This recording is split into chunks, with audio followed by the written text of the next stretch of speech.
ফেরা আসুন, আবার ফিরে আসুন, আল্লাহকে ভয় করে, তৃতীয় কাউকে ভয় করবেন না, দুনিয়ার লোভ লালসায় পড়ে যাবেন না। আল্লাহ পাক রিজিকের মালিক, সংসারে যদি অভাব হয় আল্লাহ পাকের কাছে চান। মনে রাখবেন জালিম শাসকদেরই লক্ষণ হলো একটা, মানুষগুলোকে প্রজাগুলোকে গরিব বানানো। কেন গরিব বানালে গোলাম বানানো সহজ হবে। এ যুবকেরা, তরুণীরা, বাপেরা, এ আমাদেরকে কর্ম না দিয়ে ভাতা দেবে, ভিক্ষা দেবে, এটা আজকে নতুন নয়, যুগে যুগে ছিল। এই মনে রাখবেন ইসলামের একটা আইন হলো নামাজ পড়া, যেটা ফরজে আইন। আমি বললে আপনি মাপ তা নয়, সবাইকে পড়তে হবে। ঠিক সমান ইসলামের আইন হলো মা বোনেদেরকে পর্দা করা। এই প্রতিটা মা বোনকে পর্দা করার জন্য বলে যাচ্ছি, আপনাদের ঘরও বলতে হবে। বিশেষ করে বাপ জানেদের বলে যায়, আপনি নামাজ পড়ে, রোজা রেখেছে, আপনি হজ করেছেন, যাকাত দিয়েছে, কিয়ামতের দিন আল্লাহ আপনাকে উঠাবে। নামাজের বেলায় রাইট চিহ্ন, রোজার বেলায় রাইট চিহ্ন, হজের বেলায় কামিয়াবি, সব জায়গাতে আপনি নিখুঁত ভাবে বেরিয়ে গেলেন। এবারে কি জান্নাত চলে যাবে? আল্লাহ বলবে না, যাওয়া হবে না। এবারে বলো তোমার স্ত্রী পর্দা করেছিল কিনা? ওই জায়গায় যদি আপনি বলে, আল্লাহ এটাও ওকে জিজ্ঞাসা করেন, আমার আল্লাহ বলবে না না না না, ওর অভিভাবক গার্জেন তুমি ছিলে, তুমি কেন কৈফিয়ত দেবে না? তোমার স্ত্রী পর্দা করেছিল কি বলো? যদি স্ত্রী পর্দা করে থাকে, স্ত্রী শরিয়াত চলে থাকে, এই জায়গাতেও ধরুন পাস করে গেলে, আল্লাহ এবারে যায়, আল্লাহ বলবে না না না, বলো তোমার কন্যা সন্তান পর্দা করেছিল কিনা, সে দিন অনুযায়ী ছিল কিনা, তার বিষয়ে তুমি জানাও। এ যুবকেরা, আমাদের সমাজে একটা কথা আছে, পুরুষদের থেকে নারীরা নাকি বাপকে বেশি ভালোবাসে। এই কথাটা অস্বীকার করা যাবে না, অতি সত্য কথা। কন্যা সন্তানরা বাপকে বেশি ভালোবাসে, কিন্তু মনে রাখবেন আজকের দিনেতে বাপেরা যদি জাহান্নামে যায়, 100-র মধ্যে 99টা বাপ কন্যার জন্য জাহান্নামে যাবে। শুনছেন তো নাকি?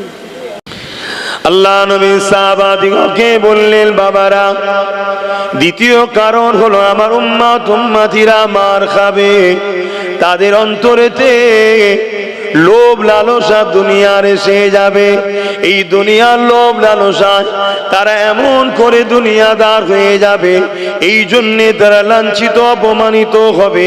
আল্লাহ নবী জানিয়ে দিলেন, যেমন একটা পাত্রে খাবার দিলে ক্ষুধার্ত পশুগুলো ওই খাবারের উপরে ঝাঁপিয়ে পড়ে, একটা সময় আসবে আমার উম্মত উম্মতিদের উপরে জালিমরা ঝাঁপিয়ে পড়বে। আমরা সোশ্যাল মিডিয়ায় দেখতে পাচ্ছি, এক দল ভিড় এসে মুসলমান গুলোকে ধারালো অস্ত্র দিয়ে টুকরো টুকরো টুকরো টুকরো করে কাটতেছে, তাদেরকে বিভিন্ন ভাবে ঝাঁপিয়ে পড়ে মেরে দিতে লেগেছে। আল্লাহ নবীর হাদিস অক্ষরে অক্ষরে মিলে যাচ্ছে। আর সত্যি আমরা আল্লাহর ভয় ছেড়ে দিয়ে দুনিয়ার জালিম শাসকদের ভয় করছি। কেউ জালিম কেন্দ্র সরকারকে ভয় করে, কেউ আবার এই সরকারকে ভয় করে। সবাই দুনিয়ার জালিমদের ভয় শুরু করেছে, কিন্তু আল্লাহকে ভয় করা বন্ধ করে দিয়েছে। দ্বিতীয় নম্বর হলো আমরা দুনিয়াদার লোভ লালসায় পড়ে গেছি। এই লোভ লালসায় পড়ে যাওয়ার জন্য আজকে ক্ষুধার্ত পশুর মতো আমাদের ওপরে ভিড় ঝাঁপিয়ে পড়ছে। নবীর কথা মিলছে না মেলে না? একটু একই না বলেন না? তাহলে এ থেকে উপায় কি? এ থেকে পরিত্রাণটা কি? এ থেকে পরিত্রাণ ওই একটাই, যে কারণে মার খাচ্ছ কারণ ছাড়তে হবে। ভয় কাউকে করলে হবে না। ও কেন্দ্র সরকার মুদি আছে তো কি হয়েছে? মানুষ তো নাকি সারা জীবন বেঁচে থাকবে, একবার মরণ আছে না? নাই, তারও দুটো হাত, তোমারও দুটো হাত। সে নয় ক্ষমতার আসনে বসে আছে, মানুষ তো। তুমি যখন অন্যায় করো না তো ভয় করবে কেন? তাহলে ভয় একমাত্র আল্লাহকে করতে হবে। দ্বিতীয় নম্বর, লোভ লালসা ছাড়তে হবে। আর লোভ লালসার কথা বললে বাপ, আমরা মোল্লা মলি সাহেবরাই তো এখন নম্বর 1-এ চলে গেছি লোভ লালসায়। অনেকে আমার অজে আবার কষ্ট পায়, কিন্তু সবাই নয়। আব্বাস খারাপ বলে সবাই কি খারাপ? অনেক ভালো ভালো উলামারা আছে, ভালো ভালো ইমাম আছে, নামাজি মুত্তাকি অনেক আলেম রয়েছে, অস্বীকার করছি। তবে কিন্তু বাপ এই ধ্বংসের পিছনে আমাদের উলামাদেরও একটা হাত আছে, আছে না? না বাবেরা, নওজওয়ানেরা, ইসলাম কাকে বলে সেটাই তো বুঝলাম না। আল্লাহ পাক কোরআনের মধ্যে জানিয়ে দিলেন, কুনতুম খায়রা উম্মাতিন উখরিজাত লিন-নাসি তা'মুরুনা বিল মারুফ ওয়া তানহাউনা আনিল মুনকার। অন্যায় মিটিয়ে দাও, ন্যায়কে প্রতিষ্ঠিত করো, এর নাম হলো ইসলাম। এ যুবকেরা, তরুণেরা, বাবেরা, আল্লাহ নবী জানিয়ে দিলে অন্যায় দেখলে হাত দিয়ে রোখো। হাতে যদি ক্ষমতা না থাকে, অন্যায়ের বিরুদ্ধে তুমি মুখ দিয়ে প্রতিবাদ করো। যদি মুখে ক্ষমতা না থাকে, এ দুনিয়ার মানুষেরা অন্যায়কে ঘৃণা করে তা থেকে দূরে সরে যাও। কিন্তু বড় দুঃখের বিষয়, এই 3 নম্বরটা হলো বড় দুর্বল ইমানের পরিচয়। কিন্তু এই 3টের মধ্যে কোনোটা যদি বৈশিষ্ট্য না থাকে, আল্লাহ নবী বললেন তার মধ্যে ঈমান বলে কিছু নাই। তাহলে অন্যায় দেখলে হাত দিয়ে রোখো, হাতে যদি ক্ষমতা না থাকে মুখ দিয়ে বলো, মুখেও যদি না পারো অন্তরে ঘৃণা করো। যদি এই 3টের মধ্যে কোনো নমুনা তোমার মধ্যে আমার মধ্যে না পাওয়া যায়, রাসূল বললেন তার মধ্যে ঈমান নাই। তাহলে কেন্দ্র সরকার যে সংবিধান বিরোধী কালা কানুন করছে, এটা নাই করেছে না অন্যায় করেছে? তাহলে ইমানদারের কাজ কি হবে? হাত দিয়ে রুখতে হবে। হাতে ক্ষমতা নেই, আমরা কি শাসক নাকি? তো ক্ষমতা নেই। তাহলে 2 নম্বর, মুখ দিয়ে প্রতিবাদ করতে হবে, ঠিক না বেটি? যদি মুখেও প্রতিবাদ করার ক্ষমতা না থাকে, 3 নম্বর, অন্তর থেকে ঘৃণা করতে হবে। যদি ঘৃণা না থাকে, তাহলে এই 3টের মধ্যে কোনোটা যদি না থাকে, তার মধ্যে ঈমান, জোরে বলুন, নাই। তো যে কোনো অন্যায় তার প্রতিবাদ করার নাম ঈমান, তাই তো নাকি? তাহলে ইসলাম কি? ইসলাম কি শুধু দাড়ি টুপি নামাজ রোজার নাম? ইসলাম তো দাঁড়িয়ে আছে দুটো পাট্টির উপরে। ট্রেন দেখেছেন না, দুটো পাট্টির উপর দিয়ে যায়? তাই ইসলাম নামক গাড়িটাও দুটো পাট্টির উপর দিয়ে যাচ্ছে। একটা পাট্টি হলো অন্যায় মিটাও, দ্বিতীয় পাট্টিটার নাম হলো ন্যায় প্রতিষ্ঠিত করো। আমার রাসূল কি করেছিলেন? যত নবীরা এসেছেন দুটো কাজ করেছে। এখানে উলামারা রয়েছেন, ইমাম সাহেবরা রয়েছেন, অবশ্যই তেনারা আলেম, ভুল হলে ধরিয়ে দেবেন, কোনো অসুবিধা নেই। আপনারা পীরের আওলাদ বলে মানেন তো নাকি? তাহলে পীরের আওলাদ ভুল করলে, ভুল করে জাহান্নামে যাক, এটা চান নাকি আপনারা? তাকে ধরানো দরকার আছে না নাই? কিন্তু সেটা ধরানোর মধ্যে একটা ভালোবাসা যেন থাকে, হিংসা না হয়, রাগ না হয়। তাহলে আবার দুঃখ লাগবে যে মানুষ মাত্র ভুল হতে পারে, তুই রাগ মিটাচ্ছিস কেন? ঠিক না? এই কানে পোকা ঢুকে যাচ্ছে, নাকে পোকা ঢুকে যাচ্ছে, কি ওয়াজ হবে? এইগুলো সব বুঝতে হয়। এজন্য উচিত এই দূর থেকে হ্যালোজিন মারা। কেন? এখন তো পোকা থাকবে, আলো থাকলে তো পোকা আসবে। তাই কি ওয়াজ করবো আমি এইভাবে? হ্যাঁ, আবার একটা পোকা আছে, সে লাগার পরে আবার চুলকাবে। আবার একটা পোকা আছে, চোখে ঢুকলে হু করে জ্বলবে। কত আল্লাহর সৃষ্টি কত ধরনের। তবে আমি একটা খুশি সংবাদ এখানে দেবো, যদি ইমানদার হও সুবহানাল্লাহ খুব জোরে বলতে হবে। বলবো তো নাকি? আহা, আমার নবীর গায়ে কোনো পোকা, মশা, মাছি বসতো না। জোরে বলুন, আরো জোরে বলো। আল্লাহু আকবার, আল্লাহু আকবার। এটা হলো ইমানের নমুনা, যে আমার হুজুরের শানের কথা শুনলে আমরা খুশি হই।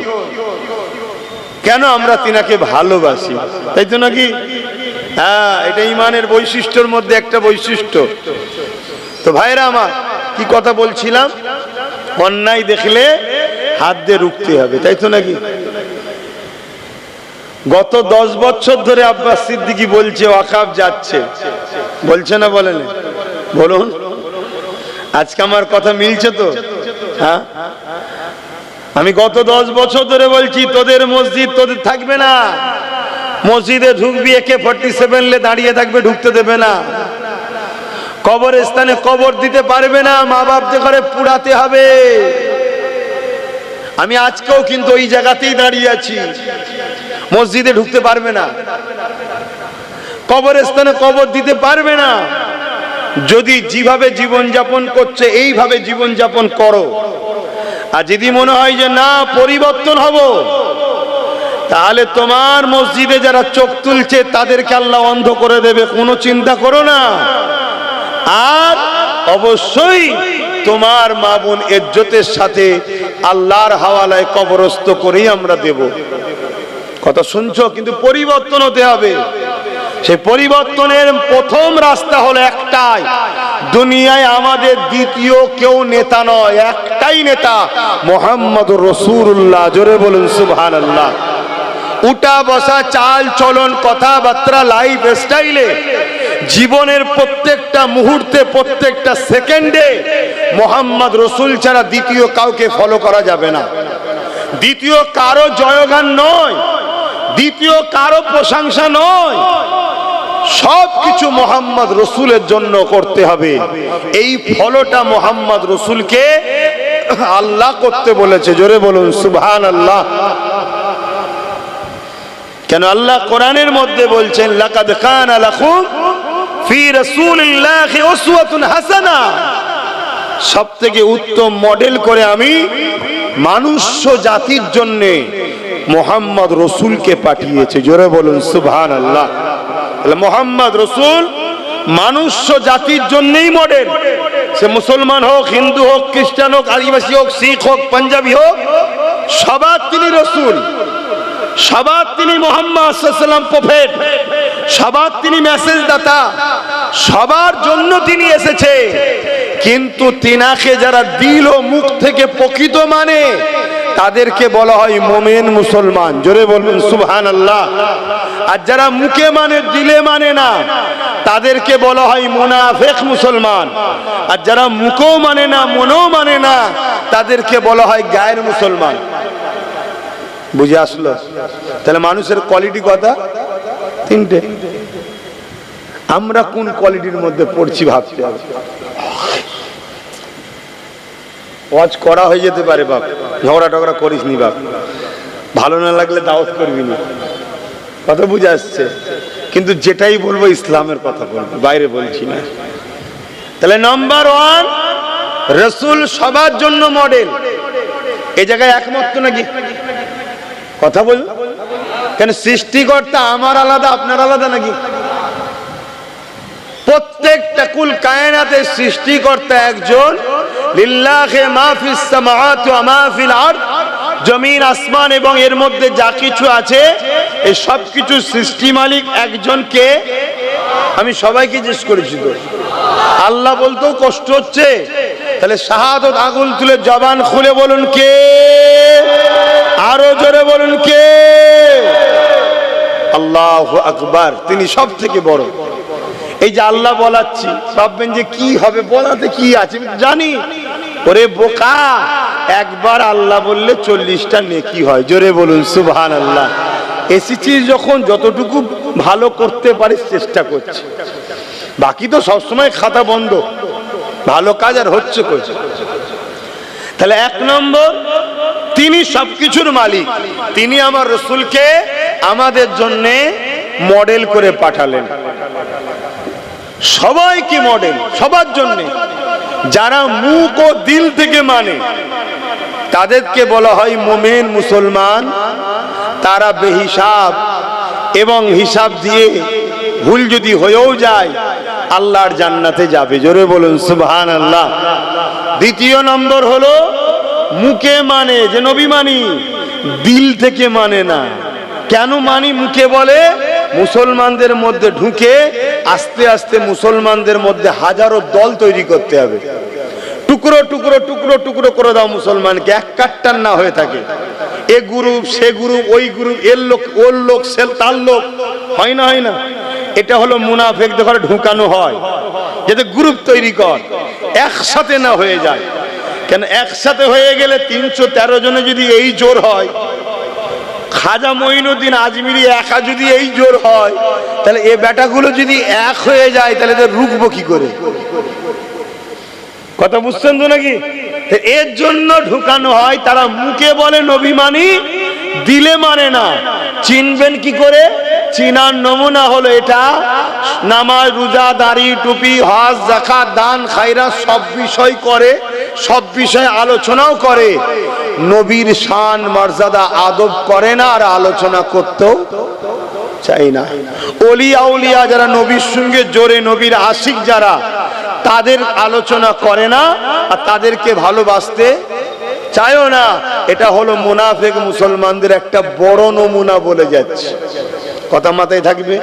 আল্লাহ নবী বলেছেন মুনাফিকের আরেকটা নমুনা হলো যারা, আমার নবী বলছেন আমার খানদানের সমালোচনা করে, তারা হলো মুনাফিক। আর মুমিনের বৈশিষ্ট্য হলো, রাসূল বলছেন যারা আমার খানদানের সমালোচনা বলুন করবে না। হ্যাঁ, মুনাফিকের আরো নমুনা আছে, মুখে এক অন্তরে এক, কথা বলে, মিথ্যা বলে, ওয়াদা খিলাফ করে, এগুলো সব নমুনা।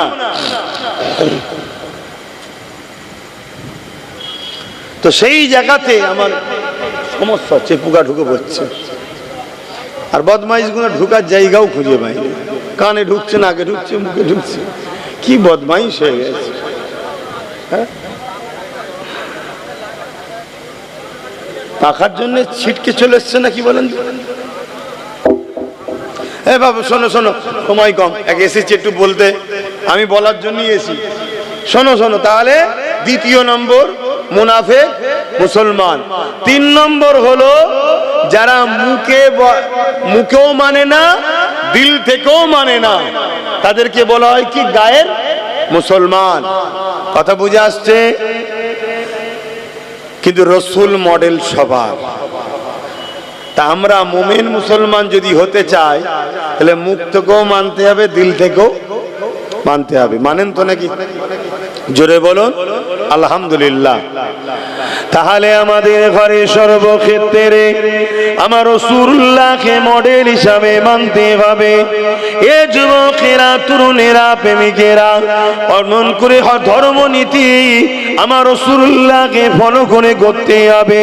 নবী কিভাবে নামাজ পড়েছে আমাদের পড়তে হবে, নবী কিভাবে রোজা রেখেছে আমাদের রাখতে হবে, নবী কিভাবে হজ করেছে আমাদের ওইভাবে করতে হবে, নবী যেভাবে দান খায়রাত করেছে ওইভাবে করতে হবে, নবী যেভাবে যাকাত দিতে বলেছে ওইভাবে দিতে হবে। এক কথায় ধর্মনীতিতে আমার রাসূলুল্লাহকে ফলো করতে হবে। কিন্তু আমি জানতে চাই, মুমিন মুসলমান তো সে হবে যে নবীকে সর্বক্ষেত্রে স্মরণ করবে। তাহলে ধর্মনীতিতে নবীকে নেব, সমাজনীতিতে নবীকে নেব না, নেব না? কথা বলে। কিন্তু আমরা কোথায় নিয়েছি? এবারে তো আসামি ধরা পড়বে। আমরা মসজিদে নবীকে রেখেছি, মাদ্রাসায় নবীকে রেখেছি, জলসা মাহফিলে নবীকে রেখেছি, আমাদের সমাজ নীতিতে নবীকে রাখিনি, আমাদের প্রতিবেশ নীতিতে নবীকে রাখিনি। কিন্তু আমার রাসূলুল্লাহকে সর্বক্ষেত্রে রাখতে হবে। সমাজ নীতিতে নবীকে রাখতে হবে, প্রতিবেশী নীতিতে নবীকে রাখতে হবে, সংসার নীতিতে নবীকে রাখতে হবে, অর্থনীতিতে নবীকে রাখতে হবে। এ যুবকেরা, আপনারা বুঝতে পারছেন তো নাকি?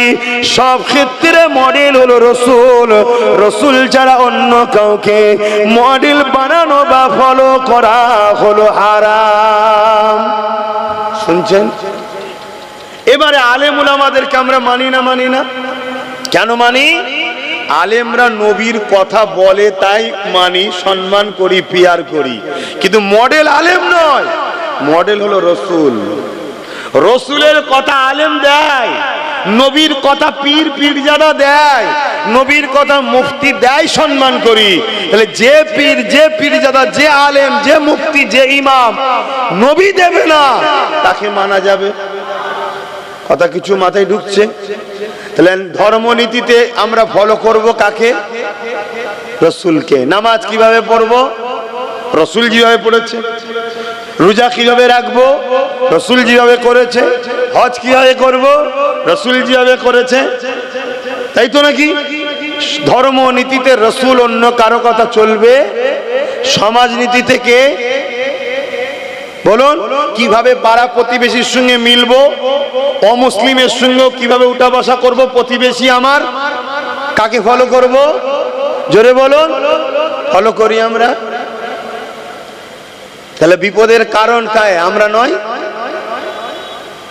সংসার নীতিতে স্বামী স্ত্রী কিভাবে চলতে হবে, সন্তান কিভাবে লালন পালন করতে হবে, সংসার কিভাবে করতে হবে, এখানে ফলো কাকে করতে হবে?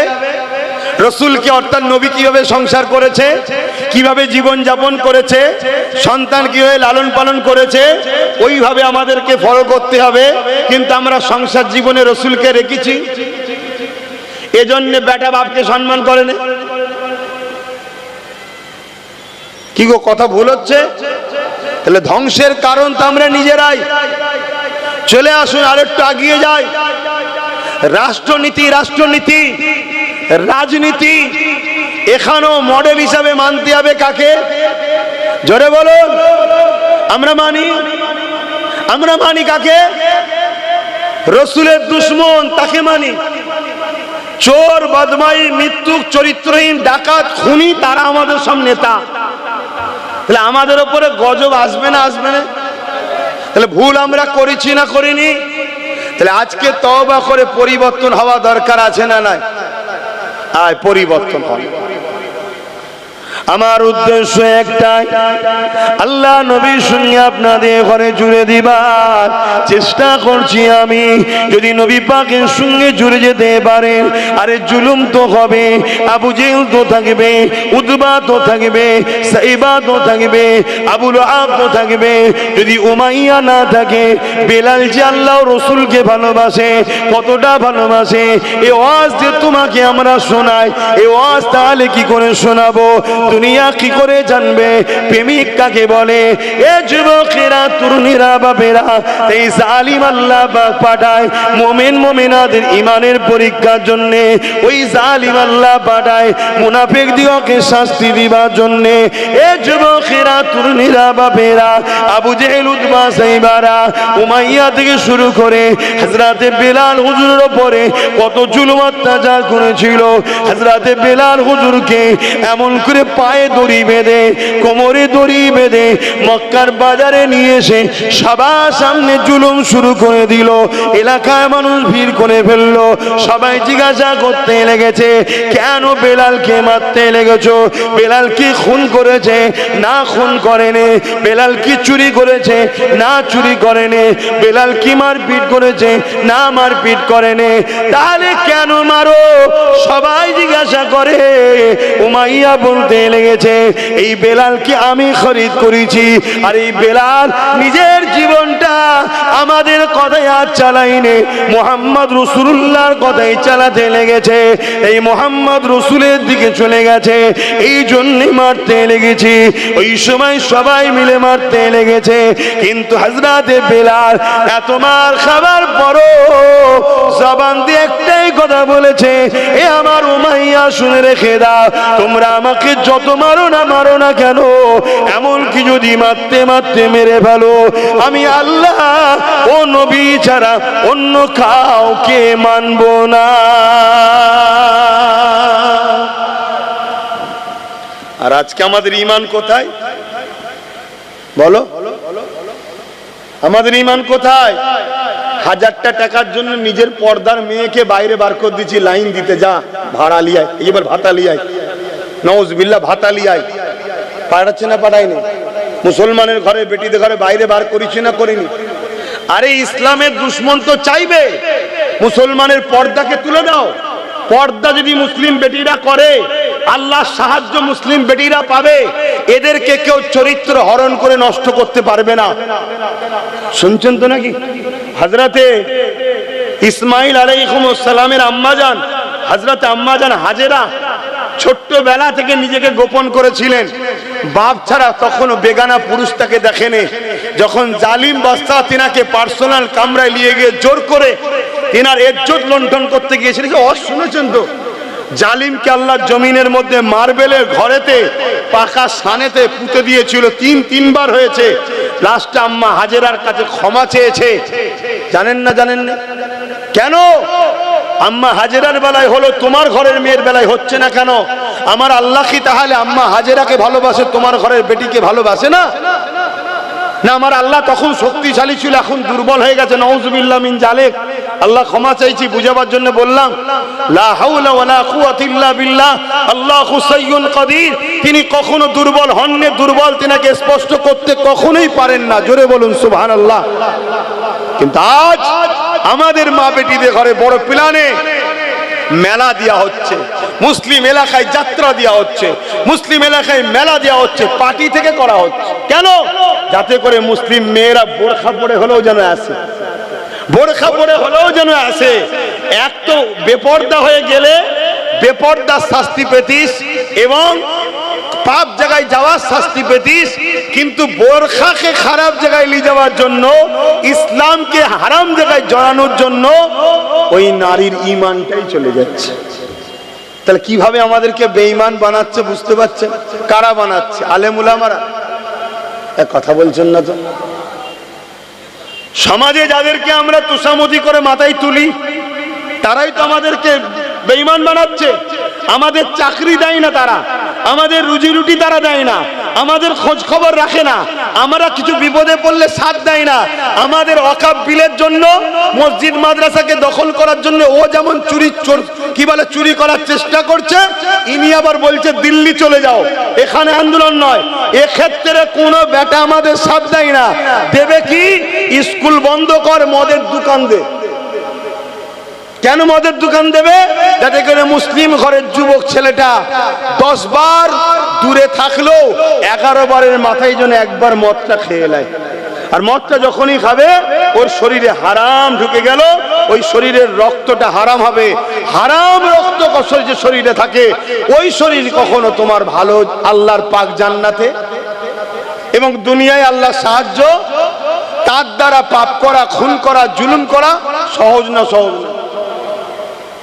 একটা নারী একটা মুসলিম ছেলেকে খারাপ করার জন্য উঠে পড়ে লেগেছে। এসব তো ইতিহাসও আপনারা পড়বেন না, এটা নতুন নয়, যুগ যুগ ধরে চলে আসছে। মুসলিমদের ঘরে পাপ রাস্তায় নামাও, কেন? পাপ রাস্তায় না নামলে এরা আল্লাহর সাহায্য পাবে।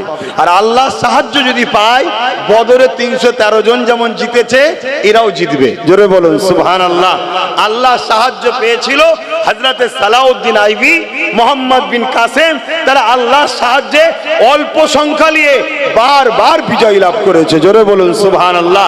আল্লাহর সাহায্য পেয়েছিল হযরতে খালিদ বিন ওলীদ, মাত্র 3000 সৈন্য নিয়ে 2 লক্ষ রোমের বিরুদ্ধে লড়াই করে আল্লাহ তাকে সেখান থেকে বিজয়ের সাথে, সম্মানের সাথে ঘরে ফিরিয়েছে। জোরে বলুন সুবহানাল্লাহ। ভাবতে পাচ্ছেন 3000 অপর দিকে 2 লাখ। এটা গল্প নয়, এটা বাস্তব।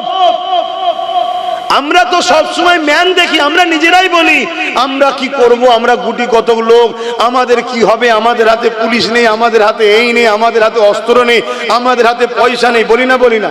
এইসব ইমানের দুর্বলের লক্ষণে কোনো। ইমানদার কখনো পয়সা দেখে না, ইমানদার কখনো পুলিশ প্রশাসন দেখে না। ইমানদার দেখে আমি নায়ের ওপরে আছি, আল্লাহ আমার সাথে আছে, চলো, আর কোনো কথা না, ব্যাস এটা দেখে। শুনছেন? পয়সা থাকলেই যদি কামিয়াবি হতো, বড় বড় সেলিব্রিটি যাদেরকে দুনিয়ায় বলে, খেলোয়াড় জগতে যাও, সিনেমা জগতে যাও, যে কোনো জগতে যাও, যাদের দুনিয়া বড় বড় সেলিব্রিটি বলে, তাদের একটা ছেলে দেখাতে পারবে তাদের মতো উপযুক্ত হতে পেরেছে? তাহলে পয়সা সমাধান নয়, সমাধান হলো তোমার আল্লাহর উপরে অগাধ ভরসা রাখতে হবে, ঈমান রাখতে হবে। অন্য কোন ধর্মের জাতি সে কিসের উপরে ভরসা করছো, তোমাকে আমাকে ডিপেন্ড করলে হবে না। তো ভাইয়েরা আমার, সর্বক্ষেত্রে রাসূলকে মডেল বানাতে হবে, তবেই কামিয়াবি, তবেই কামিয়াবি। হযরতে বেলাল হুজুরের উপরে কি অত্যাচার হয়েছে, কিন্তু তিনাকে আল্লাহ রাসূলের থেকে সরাতে পারেনি। আজ আমরা মুসলমান, সামান্য পয়সাতে আমরা বিক্রি হয়ে যাচ্ছি। মাফ করবেন, ব্যক্তিগত কাউকে আঘাত দিচ্ছি না। আমাদের সমাজের আলেম ওলামা, মুফতি, ইমাম থেকে শুরু করে আজকে আমরা জালিম হুকুমতের কাছে বিক্রি হয়ে গেছি। এত বড় একটা গণতন্ত্র বিরোধী, সংবিধান বিরোধী কথা বললো যে বাংলায় আন্দোলন নয়, দিল্লি চলে যাও। কোন আলেম ওলামা, ইমাম তার বিরুদ্ধে ওই জায়গায় দাঁড়িয়ে কথা বলতে পারলো না। পেরেছে? কেন পারেনি? কোথায় দুর্বল হচ্ছি বুঝতে পারছেন? এই জন্যই তো আমরা শেষ। আর এগুলো বলতে ইচ্ছা করে শুধুমাত্র টেস্ট করার জন্যে, আমার গোলাম কত হয়েছে, আমার গোলাম কতটা হয়েছে। এদেরকে যে আগে গণহত্যা করব, তো গণহত্যার আগে একবার টেস্ট করতে হবে তো নাকি? হ্যাঁ, আমি বলে যাচ্ছি আপনাদেরকে, গণহত্যার প্ল্যান হচ্ছে, ওপেন বলে যাচ্ছি। আপনারা ঘুমান ঘুমান, কিন্তু আপনারা তো মরবেন মরবেন। আপনাদের ঘরে এই বাচ্চা কোনো জন্ম হওয়াটা আপনাদের কারণে এরাও মরবে। যেমন গত পরশুদিন দেখছিলাম 4 বছরে একটা বাচ্চা মেয়েকে 40 বছরের লোক রেপ করেছে। তার প্রচার প্রসার কোন মিডিয়াতে দেখতে পাচ্ছেন? কেন দেখতে পান না? 4 বছরের বাচ্চাটা হলো মুসলিম, আর যে রেপ করেছে সে অমুসলিম, তাই প্রচার হয়নি। অর্থাৎ তাদের ধারণা এটা ঠিক করেছে, অসুবিধে কিছু নেই, মুসলিম মেয়ে তো। তার মানে কি ইসলামকে কতটা ঘৃণা করে দেখুন, এরা কতটা জাহিলিয়াতের দিকে চলে গেছে যে একটা 4 বছরের বাচ্চা মেয়ের মধ্যে ও ধর্ম দেখছে। যেমন 7 বছরের কাশ্মীরের আসিফা 13 দিন ধরে মন্দিরের মধ্যে রেপ হলো। যারা রেপ করলো পরবর্তীতে বিজেপির লোকেরা, কেন্দ্রের লোক যারা, তারা কি হচ্ছে, তাকে ফুলের মালা দিয়ে সংবর্ধনা দিচ্ছে। তার মানে কি তুই 7 বছরের মেয়েকে রেপ করেছিস, ঠিক করেছিস, কেন মুসলমান? আর তাদের পিছনে আমার কম ছুটে বেড়ায়, তাদেরকে আমার কম সাপোর্ট করে, তাদেরকে নিয়ে আমার কম মাথায় তুলে হই হই করে। তাহলে এ জাতি ধ্বংস হবে না তো হবে কারা বাপ? এদের মসজিদ ভাঙবে না তো কাদের ভাঙবে বাপ? আমার অজে কি অসুবিধা হচ্ছে? যদি অসুবিধে না হয় তাহলে এইভাবে আর থেকো না, এরকম হও, এক মুঠো হও। আর এক মুঠো হবে, নেতৃত্ব তার মানবে যে তোমাকে রসুলের সঙ্গে জুড়তে চাইবে। যে রসুলের সঙ্গে জুড়তে চাই না তার নেতৃত্ব তুমি মেনো না। এবং এটাও শুনে রেখে দাও, রসুল পাক সাল্লাল্লাহু আলাইহি ওয়াসাল্লাম বলেছেন তোমরা কুরাইশের নেতৃত্ব মানবে। কার? কুরাইশের। এটাও শুনে রাখো। দাড়িওয়ালা টুপিওয়ালার অভাব নেই বাপ, মুফতি মাওলানার অভাব নেই, বক্তার অভাব নেই, কিন্তু মনে রাখবেন এজিদের দিকে 13,000 মুফতি মাওলানা আলেম ছিল। মাথায় ঢুকছে? এজিদের দিকে ছিল, আর ইমাম পাক মাত্র 72 জন ছিল। বেশি হওয়া মানেই যে হক হবে এমনটা নয়, হকের মাপকাঠি বেশি নয়, হকের মাপকাঠি দাড়ি টুপি, জুব্বা টুপি, দাড়ি হয় এগুলো নয়, এগুলো পরের সিমটম। প্রথম সিমটম হলো কি, ওর দিলে হুজুরের মহব্বত আদব আছে কি দেখ। শুনছেন তো? যদি হুজুরের মহব্বত আদব থাকে তার পিছনে শক্ত হয়ে দাঁড়াও। কেউ যদি তোমাকে সাহায্য না করে, সাহায্য করবে জিনার সাহায্য ছাড়া আমরা জিততে পারি না, কখনো কামিয়াবি হতে পারি না। আমরা তো নিজেরাই বলি আল্লাহর রহমত ছাড়া কামিয়াবি নাই, বলি না? বলি না? তা আল্লাহর রহমতটা কি? সূরা আম্বিয়ার মধ্যে আল্লাহ বলছেন ওয়ামা আরসালনাকা ইল্লা রাহমাতাল লিল আলামিন, আমার রহমত মুহাম্মদ সাল্লাল্লাহু আলাইহি ওয়াসাল্লাম। জোরে বলুন সুবহানাল্লাহ। তামাম আলমের জন্য যিনাকে রহমত করে পাঠিয়েছে। তাহলে রসুল ছাড়া বিজয় আছে? তাই তো বিজয় নেই আমাদের, তাই তো মার খাচ্ছি। আমাদের যুব সমাজের দিলে নবী কই? আমাদের যুবকরা জানে ওদের লিডারটা কে? ওরা সামান্য একটু কারো ক্ষমতা দেখলে তার পিছনে ছোটে, যে ক্ষমতার সঙ্গে একটু গা ভিসিয়ে চলতে হয়। তো ক্ষমতার সঙ্গে যদি গা ভেসিয়ে চলতে হয় তো মুহাম্মদ রসুলের ক্ষমতা জানো? মুহাম্মদ রসুলের ক্ষমতা কি? মুহাম্মদ রসুলের ইশারায় চাঁদটাও দুটুকরো হয়েছে। জোরে বলুন সুবহানাল্লাহ। মুহাম্মদ রসুলের ক্ষমতা কি? মুহাম্মদ রসুলের ইশারাতে সূর্য পর্যন্ত পরম্পরা ফিরে এসেছে।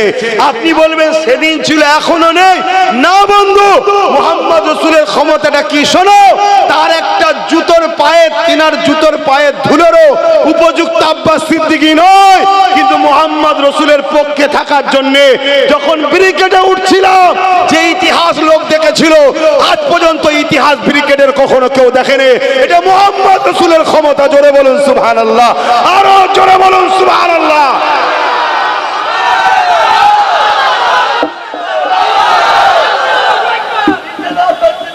মুহাম্মদ রাসূলের ক্ষমতা জানো নাকি? মুহাম্মদ রাসূলের একটা গোলাম, একটা গোলাম এই বাংলায় কি কেন্দ্রকে রাজ্য উভয় সরকারের ঘুমকে হারাম করে দিয়েছে, নাম তার নওশাদ সিদ্দিকী। একটা গোলাম। শুনছেন তো নাকি? কষ্ট হলো নাকি কথা শুনে? আরে বাস্তব কথাটা শোনো। তুমি কার পিছনে ছুটছো? তুমি কোন মুসলমানকে কম্পেয়ার করছো? হজ হাউসের মধ্যে মদের বোতল পাওয়া যাচ্ছে, যেখানে মদ থাকে সেখানে নারী জাইনের কি মানে আছে? সেখানে তুমি এহরাম বেঁধে হজ করতে যাচ্ছ? তাহলে তোমার হজটাকে, এত পবিত্রতা জিনিসটাকে রাজ্য সরকার কিভাবে তুচ্ছ করছে বুঝতে পারছো না? কথা মাথায় ঢুকছে? আমার কথায় আপনারা বেজার হচ্ছেন কেন? আমার মুসলমানের মধ্যে কিছু মুসলমান আছে কেন্দ্র সরকারের বিরুদ্ধে বলো, রাজ্যের বিরুদ্ধে বলা, তার মানে কি ও মূলত কেন্দ্র সরকারের বিরোধী, রাজ্য সরকারের দালাল। আর আমরা বলবো অন্যায়ের বিরুদ্ধে, সে কেন্দ্র হোক আর রাজ্য হোক আর আমেরিকা হোক আর কি বলে ইসরায়েল হোক, অন্যায় যে করবে সে যদি আমার মায়ের পেটের ভাই নওশাদও যদি অন্যায় করে, তার বিরুদ্ধে আব্বাসকে বলতে হবে, তবেই আব্বাস মুহাম্মদ রাসূলের গোলাম হবে। যে আমার ভাই হয়, ও অন্যায় করছে, করুক যে যায় না, অন্যায় অন্যায়। শুনছেন না শোনেন না?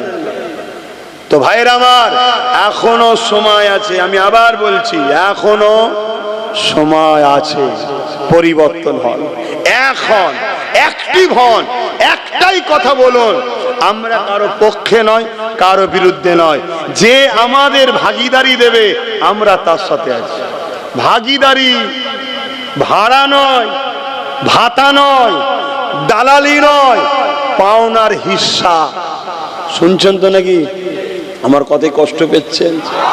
এই মসজিদকে যদি বাঁচাতে চান, এই মাদ্রাসাকে যদি বাঁচাতে চান, কবরস্থানকে যদি বাঁচাতে চান, আল্লাহ দ্বীনকে যদি মাথা তুলে পালন করতে চান, যারা বাধা হয়ে দাঁড়িয়েছে মসজিদের বিরুদ্ধে, মাদ্রাসার বিরুদ্ধে, কবরস্থানের বিরুদ্ধে, আল্লাহ দ্বীনের বিরুদ্ধে, এই যুবকেরা 10 দিন 12 দিন ধরে রাস্তা আটকে বিভিন্ন ধর্মের মানুষেরা ধর্মীয় কাজ করছে। হ্যাঁ, দেশ সবাই করবে, তার বেলায় কোনো আপত্তি নাই। 5 মিনিটের নামাজের জন্য রাস্তার উপরে দাঁড়ালে যারা ফাইন করবে বলছে, এই ক্ষমতা তারা কোথা থেকে পেল? জলসা করতে গেলে বলছে পারমিশন দেব না, জলসা করতে দেব না, দিনের আলোচনা করতে দেব না। এই প্রশাসন এই কথাটা বলছে, এই ক্ষমতাটা পেল কোথা থেকে? তোমাকে আমাকে ভাবতে হবে, এই পাওয়ারটার নাম হলো রাজ পাওয়ার। তাদের কাছে রাজ পাওয়ার আছে, এই ক্ষমতা দিয়ে আমার মসজিদের বিরুদ্ধে আইন করেছে, রাজ পাওয়ার আছে, কবরস্থানের বিরুদ্ধে আইন করেছে, রাজ পাওয়ার আছে, তাই তারা এমন করে মাদ্রাসাকে মিটাতে চাইছে। আজকে সুপ্রিম কোর্টে কেস চলছে, তাই তো নাকি? আবার এই কেস নিয়েও কত নাটক হচ্ছে জানেন? আমি হাসবো না কাঁদবো? কিছু লোক দেখি খালি খামাকায় সুপ্রিম কোর্টে ঘুরতে যাচ্ছে, যে ফটো তুলে ছেড়ে বলছে কেস করে দিয়েছে। মানে সমাজের কাছে আমি হুজুর হব, নেতা হব। শুনছেন তো নাকি? অথচ নেটে সার্চ করো, ওয়েবসাইট আছে, সুপ্রিম কোর্ট ওয়েবসাইট আছে, ওয়েবসাইটে সার্চ করো, তাদের নাম নেই। তাহলে এটা 2 নম্বরই তো। এইভাবে যদি আমার কওমের মাথায় বসে মোল্লা মৌলী সাহেবদের একটা অংশ 2 নম্বরই করে, তাহলে এই জাতি ধ্বংস তো হবে ভাব। আর তাদের ঘরে যদি আমরা আপন মনে করেলি বিপদ আছে না? খুব ভালো তাহলে শোনে, তাহলে কেসটা চলছে সুপ্রিম কোর্টে, তাই তো নাকি? কিন্তু উত্তরপ্রদেশে অলরেডি মসজিদ, মাদ্রাসা, কবরস্থান বোলডুজার দিয়ে সব ভেঙে শেষ করে দেওয়া হচ্ছে। তা সুপ্রিম কোর্ট মানছে? মানছে? তাহলে কোন পাওয়ারে মানে না? জোরে বলুন, জোরে বলুন। ও ভালো বোঝো। আছে তোমাদের রাজ পাওয়ার? বলো তোমাদের রাজ পাওয়ার আছে? কারণ কেউ যদি বলে কেন নেই, কে বলেছে? আমাদের তো দিদি আছে। কে বলেছে মমতা তোমাদের? মমতা যদি তোমাদের হয় তাহলে যখন আমার রাসূলুল্লাহর বিরুদ্ধে কথা হলো এই বাংলায় আন্দোলন করার সময় কেন বলেছিল দিল্লি চলে যাও? বলেছিল না বলেন? মমতা যদি তোমাদের হয় তাহলে ওয়াকফ আন্দোলন এই রাজ্যে হবে বিজেপির বিরুদ্ধে আন্দোলন, তাই তো নাকি? ওয়াকফটা তো বিজেপি আইন করেছে, ওর বিরুদ্ধে আন্দোলন। তুমি যদি সত্যি বিজেপির বিরোধী হও তোমার তো উচিত এদের সাথ দেওয়া, এরা আরো বেশি করে বিরোধী করো, তোমারই তো ফায়দা হবে। না না, আমিও তো চাই মসজিদ মাদ্রাসা শেষ হোক। কেন? বিজেপিও যার ইশারায় চলে, আমিও তার ইশারায় চলি। আমাদের মেন অফিস হলো নাগপুরে। বুঝছো না বুঝুনি? এবারে যদি কোনো বন্ধুর আমার কথায় সমস্যা হয় আমি তাকে ঠান্ডা মাথায় বলবো একটু মন দিয়ে শোনো। শোনার পরে যদি মনে হয় লিবান নেবে না বাদ দেবে। আচ্ছা, বিজেপি ওয়াকফ কালা কানুনে কি কি আইন করেছে জানেন আপনারা? হ্যাঁ, সব বলার তো সময় নেই এখন, একটা শুধু বলছি। তার মধ্যে একটা আইন করেছে যে ওয়াকফ কমিটির মধ্যে, বোর্ডের মধ্যে অমুসলিমকে রাখতে হবে। তা আমার মসজিদ কমিটি, মাদ্রাসা কমিটি, কবরস্থান কমিটি, ধর্মীয় কমিটিতে অমুসলিম থেকে কি করবে? এটা হলো বিজেপি করতে চাইছে, কেন্দ্র সরকার এটা করতে চাইছে। কথা মাথায় ঢুকছে? এটা ঠিক করছে না অন্যায় করছে? এর বিরুদ্ধে লড়াই দরকার আছে না নাই? লড়াই হচ্ছে, প্রতিবাদ হচ্ছে, সুপ্রিম কোর্টে কেসও হচ্ছে। এমনকি গর্বের সাথে বলছি নওশাদ সিদ্দিকও কেস করেছে, কেস চলছে। আজকে আবার একটা শুনানি ছিল, কিন্তু তিনি জজ সাহেব রায় দিয়েছে 15 তারিখ আবার শুনানি হবে। কেন? 13 তারিখে জজ সাহেবের রিটার্ন আছে। আমি কিন্তু ভয় খাচ্ছিলাম, রিটার্ন যখন আছে ঘাবড়ে না যায়। কেন? আমরা দেখেছি বাবরির রায় যে দিয়েছিল তার রিটার্নই ছিল, রায়টা দিয়ে টুক করে বেরিয়ে গেল। তো যাক, এই জজ সাহেবকে ধন্যবাদ জানাই যে দেশের সংবিধানকে আপনি মান্যতা দিয়ে আপনি আরো শোনার জন্য সুযোগ দিয়েছেন। মানুষের আস্থার উপরে যেভাবে রায় দিয়েছিল বাবরি মসজিদের বিরুদ্ধে, ওই জজকে ধিক্কার জানায়, ধিক্কার জানায়। সংবিধানের বিরোধী কাজ করেছে ওই জজ সাহেব, কিন্তু এই জজ সাহেব তিনি যথেষ্ট সংবিধানকে মান্যতা দিয়ে আগামী দিন ঠেলে দিয়েছে, তাই তেনাকে ধন্যবাদ জানাই। মনে রাখবেন, জজ সাহেব একটা মানুষ, তিনিও যদি সংবিধান বিরোধী কাজ করে সেও কিন্তু আমাদের আপন নয়। কেন? দেশ আগে, সংবিধান আগে, জজ আগে নয়। মাথায় ঢুকছে না? ঢুকে নেই। আমাদের মধ্যে একটা প্রচলন আছে, কোর্ট যখন বলে দিয়েছে আর বলা যাবে না, এটা ভুল কথা। সংবিধান বিরোধী যদি রায় হয় মানা যাবে না। সংবিধানের পক্ষে হলে আব্বাসের ঘাড়কে মানতে হবে। শুনছেন না? তো সুপ্রিম কোর্ট রায় দিয়েছে 15 তারিখে আবার শুনানি হবে। শুনছেন তো? তো আমরা অপেক্ষায় থাকবো। আন্দোলন বন্ধ করে ঘুমাবো তো নাকি? ঘুমাবেন না কেন? অনেকে তো আন্দোলন বন্ধ করে দিয়েছে। কেন? দিদি বলে দিয়েছে আমি তো বাংলায় করতে দেবো না, কেন আন্দোলন করছিস, তাই বন্ধ করে দিয়েছে, দিয়ে সব ঘুমোচ্ছে। ঘুমালে হবে? আন্দোলন বাড়াতে হবে। আর আহলে সুন্নাত ওয়াল জামাতের ছেলেরা আন্দোলন করতে যাচ্ছে, প্রশাসন গাড়ি ভর্তি লোক নিয়েছে, বন্ধ করে দিচ্ছে। কেন? আমি তো রোডে আন্দোলন করিনি, আমার ছেলেদেরকে বলেছি রোডে নয়। কেন? রোড সবাই যাতায়াত করছে, যারা যাতায়াত করছে তারা কি আইনটা তৈরি করেছে নাকি? আমাদের লড়াই কি হিন্দুদের বিরুদ্ধে? আদিবাসী, সাঁওতাল, বাগদি কোনো মানুষের বিরুদ্ধে না, আমাদের লড়াই কেন্দ্রের জালিম সরকার যে বিল করেছে তার বিরুদ্ধে। ঠিক তো নাকি? কেন? সে বিলটা করেছে এক ধর্মের বিরুদ্ধে, দ্বিতীয় হলো সংবিধান বিরোধী আইন তৈরি করেছে। অতএব আমার দেশের সংবিধানকে যে মানবে না সে দেশের মাথায় বসে আছে, তো কি হয়েছে? তার বিরুদ্ধে আমরা বিরোধী করব। ঠিক না বেঠিক? কেন? দেশ আছে, সংবিধান আগে, দেশের প্রধানমন্ত্রী আগে নয়। প্রধানমন্ত্রী কত এসছে, মরে গেছে, কত চলে গেছে, এ বেটা আছে, কাল চলে যাবে, অন্য কেউ বসবে। কিন্তু দেশ, ভারতবর্ষ চলবে ডক্টর বাবা সাহেব আম্বেদকরের লিখে যাওয়া সংবিধান। এই দুটোর বাইরে সে প্রধানমন্ত্রী হোক আর সিএম হোক, জেলার সাহেবই হোক, অন্যায় করলে তার বিরুদ্ধে কথা বলতে হবে। এর নাম হলো ভারতীয়, এর নাম হলো দেশপ্রেমী। বলবেন না? বলবেন না?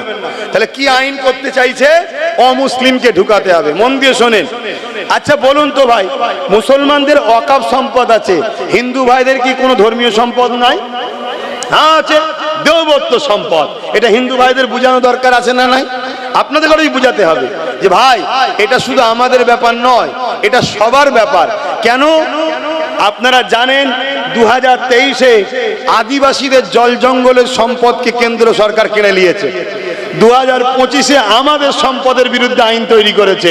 তা 2000 এর পরে দেবত্ব সম্পদের উপরে হাত দেবেন এর কি মানে আছে?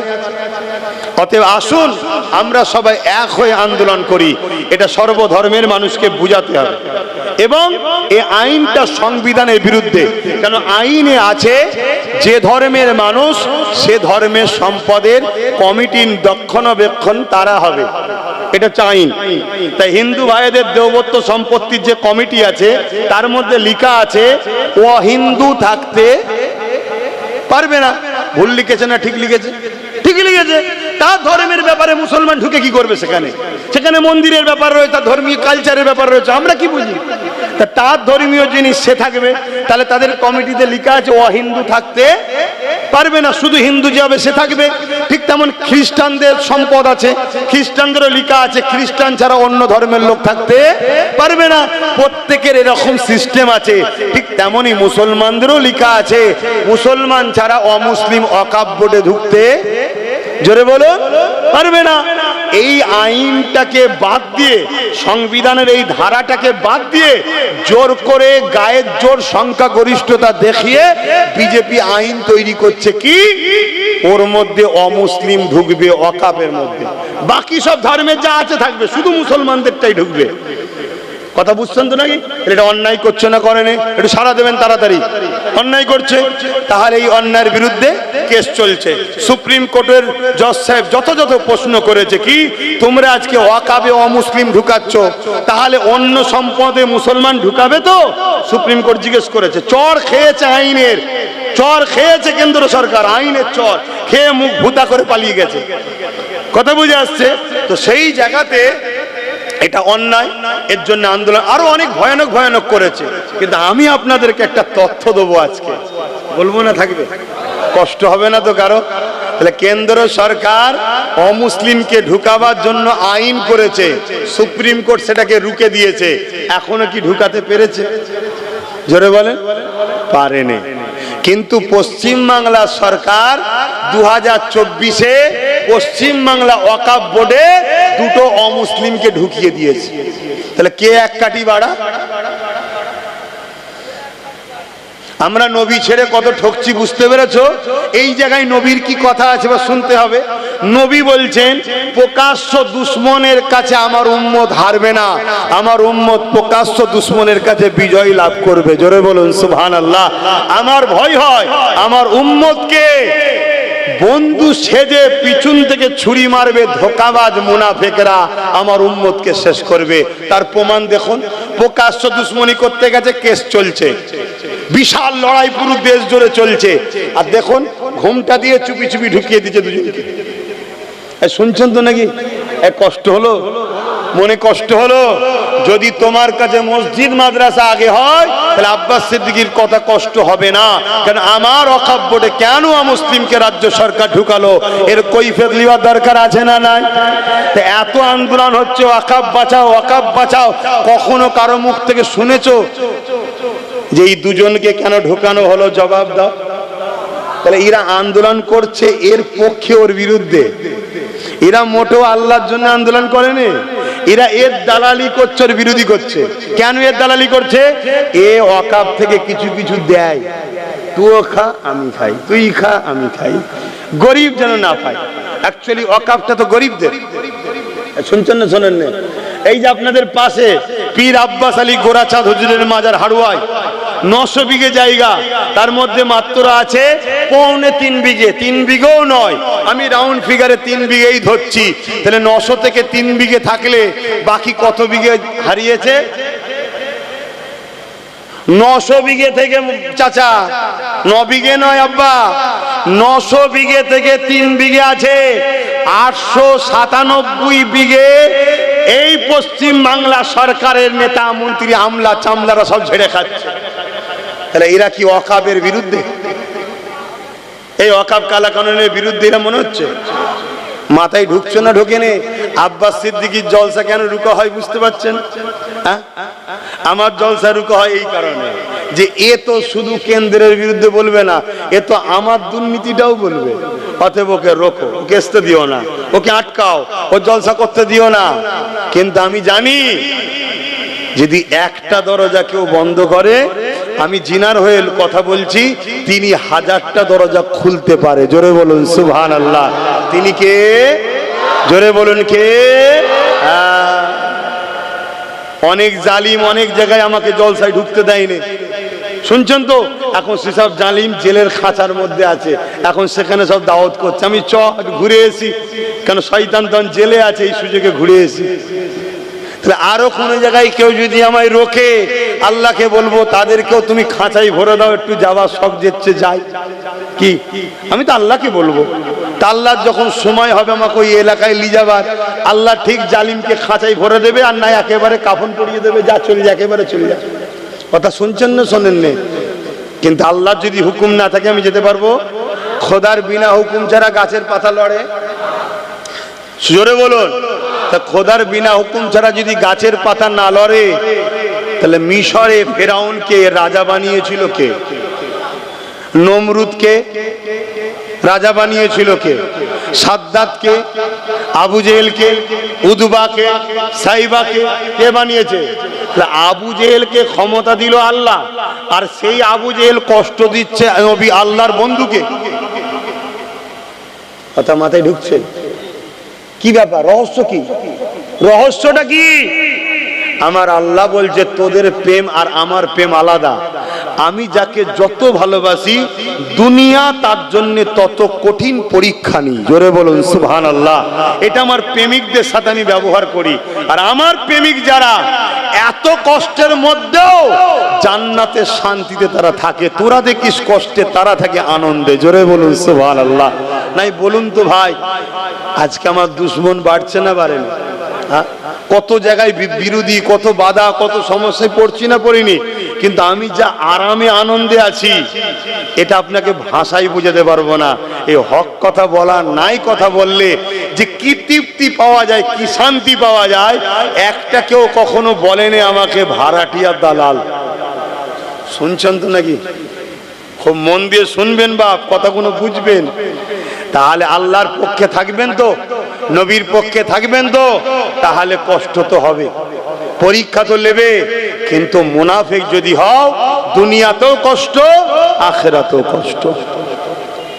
বাপেরা, নওজওয়ানেরা, তরুণেরা, আল্লাহ নবী, নবী, দয়া নবী উপরে অনেক জুলুম অত্যাচার হয়েছে, এত কষ্ট আমার নবী পাক পেয়েছে, কোন নবীর ওই কষ্ট পাইনি। আমার নবী পাক আল্লাহ এত দিক দিয়ে আজমেছে, কোন নবীদের ওইভাবে আজমাইনি। এ যুবকেরা, আল্লাহ যাকে যত বেশি ভালোবাসে, দুনিয়া জমিনে আল্লাহ তাকে তত বেশি আজমায়, এবং দুনিয়াকে দেখিয়ে দেয় আমার বন্ধুকে যদি আমি এত পরীক্ষা নি, তাহলে তোদেরকে পরীক্ষা নেব তো বটে, কিন্তু তোদের পরীক্ষা হালকা নিচ্ছি, এই হালকা পরীক্ষায় তোরা বিগড়ে যাচ্ছিস। তাহলে তোরা যে আমাকে ভালোবাসিস বলি, এই ভালোবাসাটা তোদের ছলনা ছিল, এই ভালোবাসা তোদের নাটক ছিল। ভালোবাসা যদি সত্য হয়, তাহলে তোদের তো দিলে শাহাদাতের তামান্না দরকার। আল্লাহর ঘরের জন্যে, মসজিদ মাদ্রাসার জন্যে, কবরস্থান, ঈদগাহ, খানকার জন্যে আমি জীবন দিয়া পছন্দ করব। এই অন্যায় কানুনকে মেনে নিতে পারবো না। আমি জীবন দিয়া পছন্দ করব, পুলিশের থানার জুলুমকে ভয় করব না। আমি জীবন দিয়া পছন্দ করব, কারো নিষেধকে আমি মানব না, কেননা এটা আমার অধিকার। যেমন দেশ দিয়েছে, তেমন পাশাপাশি এটা আমার ইমানি দায়িত্ব। আমার মসজিদের জন্য আমাকে কথা বলতে হবে, আমার মাদ্রাসার জন্য আমাকে কথা বলতে হবে, আমার কবরস্থান, আমার ঈদগাহর জন্য কথা বলতে হবে। শুধু কথা নয়, এই জায়গাকে আবাদও আমাকে করতে হবে, এই জায়গাতে যুবকদেরকে ভিড় করতে হবে, এই জায়গাতে তোমাদেরকে আসতে হবে। কোরআনের মাহফিলগুলোকে আরো বেশি বেশি করে করতে হবে। শুধু করলে হবে না, ওই মাহফিলকে আবাদ করতে হবে। কিন্তু আজকে কোরআনের মাহফিলের নামে, জলসা দিবার নামে মেলা হচ্ছে, ওই মেলাতে লাগত দুন্না আসছে, ওই মেলাতে নানা রকম দোকান বসছে এবং সেই দোকানকে কেন্দ্র করে তোমার আমার বেটি গুলো, তোমার আমার ঘরের মা বোন গুলো রাস্তায় ভিড় করতে লেগেছে, লাইটিং দেখছে। আর দূর থেকে কিছু চরিত্রহীন ছেলে এই সুযোগে এসে তোমার আমার বোনের দিকে নানা রকম নজরে তাকাচ্ছে, ইফটিজিং করছে, নোংরা কথা বলছে। এ জলসা কমিটি আল্লাহর কাছে কিয়ামতের দিন তো ধরা পড়বেই পড়বে। দুনিয়ার জমিনেও আল্লাহ তোমাকে জিল্লাত দেবে, তোমাকে জালিম হুকুমত দিয়ে শাস্তি দেবে। তাই সব জিনিসই করো, কিন্তু নবী পাক যেভাবে করতে বলেছে যদি নবীর তরিকায় করতে না পারো, নিজে থেকে যদি বন্ধ করে দাও, কমসে কম নিজে গুনাহগার হবে কিন্তু ইসলামের দুশমনটা হবে না। কিন্তু ইসলামের নামে চাঁদ রাত উপলক্ষ করে মেলা দেবে, ফাংশন দেবে, চাঁদ রাত উপলক্ষ করে খেলা দেবে। আর ওই খেলাতে ওই মেলাতে বেঈমান কাফের অত্যাচারী নেতারা আসবে, ফেতে কাটবে, ছেলে মেয়ে একসাথে ঘুরবে। কি উপলক্ষ করে হচ্ছে? ঈদ উপলক্ষ করে। আমার নবী ঈদ উপলক্ষ করে এই সব তো দিয়ে যায়নি। তাহলে মুসলমান তুমি ধর্মের মধ্যে এখনো কোথা থেকে ঢুকালে? এই গাদ্দারি করার জন্য, ধর্মের সঙ্গে বিট্টিরে, ধর্মের সঙ্গে ধোঁকাবাজি, ধর্মের সঙ্গে ক্ষতি করার জন্য আল্লাহ যেমন ফিরাউনকে বসিয়েছে, আল্লাহ যেমন নমরুদকে বসিয়েছে, আল্লাহ যেমন আবু জেহেলকে বসিয়েছে, সেই আল্লাহ মুনাফিকদের করে শায়েস্তা করবে বলে আমার দেশে মোদিকে বসিয়ে দিয়েছে। শুনছেন তো নাকি? আমার ওয়াজ একটু উল্টো হচ্ছে নাকি? কি গো ইমাম সাহেব ভাইয়েরা, ওয়াজ উল্টো হচ্ছে? আবার ইমামরা তো হ্যাঁও বলতে পারবে না। কেউ যদি ওইখান থেকে দেখে নেয়, কালকে এসে বলবো তেল হয়েছে না। তাহলে কত বড় মুনাফিক মুসলমান, ও কত বড় গাদ্দার যে ইমামের উপরে কথা বলে, ও হারামখোর, কত বড় হারামখোর যে ইমামের উপরে কথা বলে। তুই যত বড়ই লাট সাহেব হোস না কেন, আমার খোদার ঘরের যে কর্মচারী, ইমামের উপরে কথা বলার ক্ষমতা আমার দেশের প্রধানমন্ত্রীর নাই। হতে পারে দেশের প্রধানমন্ত্রী, কিন্তু ইমাম হলো আমার খোদার ঘরের দায়িত্বে আছে, এর ক্ষমতা আরো বেশি, এর সম্মান বেশি আমাদের কাছে, ঠিক না বেটি? কিন্তু কোন মুসলমান সেজে ইমামকে দিয়ে চোখ দেখায়, ইমামের উপর জুলুম করে। ইমাম অত সুদখোর, সুদের রজ করতে হবে না, অত লোন টোনের রজ করতে হবে না, অত মদের রজ করতে হবে না। এই মসজিদ ইমাম করে রজ? কথা বলছে না তো, কেন করে না? আরে কিছু কিছু জায়গায় হয়, যাদের কলজে আছে, অনেক ইমামের কলজে একটা, অনেক ইমামের আবার 10-12টা কলজে আছে, তুমি দেখতে পারোনি। তবে মানুষের তো কলজে একটাই হয়, একটাই হয়, সাইজটা বড় রে বাবা। দেখেছেন না অনেক গরুর কলজে কানা হয়? আর দেখেছেন না, দেখেন না? আর অনেকগুলো টাটকা একদম ভালো থাকে, কানাটাকে ফেলে দিতে হয়, ভালোটাকে খুন শরীরে তৈরি হয়। খান তো নাকি মাঝে মাঝে? কিছু বাদ দিয়ে দেবে, গরু তো বাদ দেবে না। মুসলমানের মাথায় যেন ঢুকেছে গোশ খেলে ইমান পাকা হয়। কে বলেছে সব কথা? হ্যাঁ, আমরা মুহাম্মদ রসুলের উম্মত। হ্যাঁ, আল্লাহ হালাল করেছেন, খাবেন, আমি ওর বিরুদ্ধে নাই। কিন্তু আজকাল যে আমাদের শরীরের টেম্পার, এই শরীরে কিন্তু ওই প্রোটিন হজম করার ক্ষমতা নাই। তাই কখনো সখনো হালকা ফুলকা খেলেন। আবার আমাদের যা রান্না করে মুসলমানরা, তরকারির উপরে 1 ইঞ্চি সুরো, মানে তেল। শুনছেন তো? বলো হুজুর আবার খাওয়ার পিছনে চলে গেল। দাদা খাওয়াটা বাদ দিলাম, যা খাওয়াটা বাদ দিয়ে দিলাম। লেন, এই তোদের 3 জনের কি হয়েছে রে? কি সমস্যা হয়েছে? দেখেছি তাও পালাচ্ছে কেমন, দেখেছিস? ওদের 3 জনের কি একসাথে কিছু চাপ লেগেছে নাকি? কি সমস্যা হলো 3 জনের? আমার অজে কষ্ট হলো। তাহলে একসাথে 3 জন মিলে কোথায় যাচ্ছে? না বুদ্ধির গোড়ায় ধোঁ দিতে যাচ্ছে? আবার একদল আছে তো, তওবা তওবা তওবা তওবা, এই মুখে তুমি আগুন দাও, যে মুখে তুমি আল্লাহকে ডাকো, নবীকে ডাকো। খবরদার এসব কাজ করবে না। হারাম জিনিস, মুবা জিনিস, অপছন্দনীয় জিনিস খাবে না, হালাল জিনিস খাও। কত কি আল্লাহ খাদ্য করেছে হালাল, হারামের থেকে হালাল খাদ্য দ্বিগুণ বেশি আল্লাহ করেছে। জোরে বলুন সুবহানাল্লাহ। কিন্তু আমরা হালাল ছেড়ে দিয়ে হারামের পিছনে ছুটছি। হাই রে হাই রে, আমাদেরকে কিভাবে ধ্বংস করা হচ্ছে।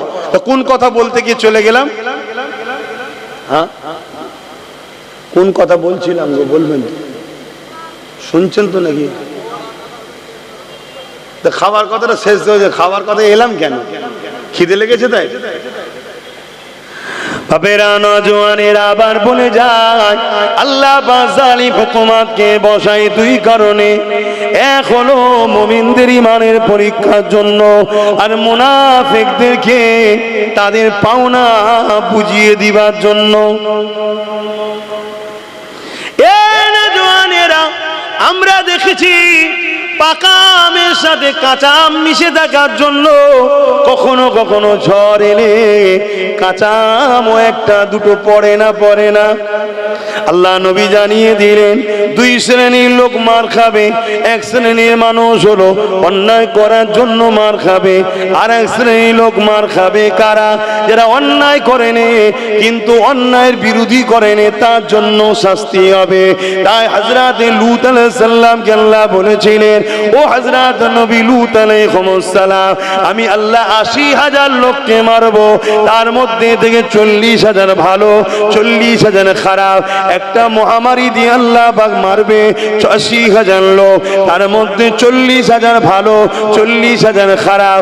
হযরত নবী লূত আলাইহিস সালাম আল্লাহ পাককে বললেন, আল্লাহ অন্যায় করেছে শাস্তি পাবে, ভালো লোকগুলোকে কেন আপনি মারবেন? আমার আল্লাহ পাক জানিয়ে দিলেন, ও হযরত নবী লূত, ভালো লোকগুলো খারাপ লোকের বিরোধী করে না, উপরন্তু তাদের সঙ্গে মেশে কেন? শুনছেন? তাহলে মার আমরা কেন খাচ্ছি? হয়তো অবশ্যই ইনশাআল্লাহ আমরা ঈমানদার, বলুন না ইনশাআল্লাহ, সন্দেহ নাই। তারপরেও মার খাচ্ছি কেন? আমরা খারাপ লোকের হয় অন্যায় দেখে চুপ থাকি, আর নাই খারাপ লোকের সঙ্গে মিশি। শুনছেন তো নাকি? কেন আমি প্রথমেই বলেছি, অন্যায়কে রুকার নাম ইসলাম, নাইকে প্রতিষ্ঠিত করার নাম ইসলাম। শুধু নাই প্রতিষ্ঠিত করার নাম ইসলাম নয়, অন্যায় খতম করে নাই প্রতিষ্ঠিত করার নাম ইসলাম। প্রত্যেকটা মুসলমান গ্রামে ন্যায়ও যেমন আছে, অন্যায় আছে না নাই? তাহলে ইসলাম আছে কোথায়?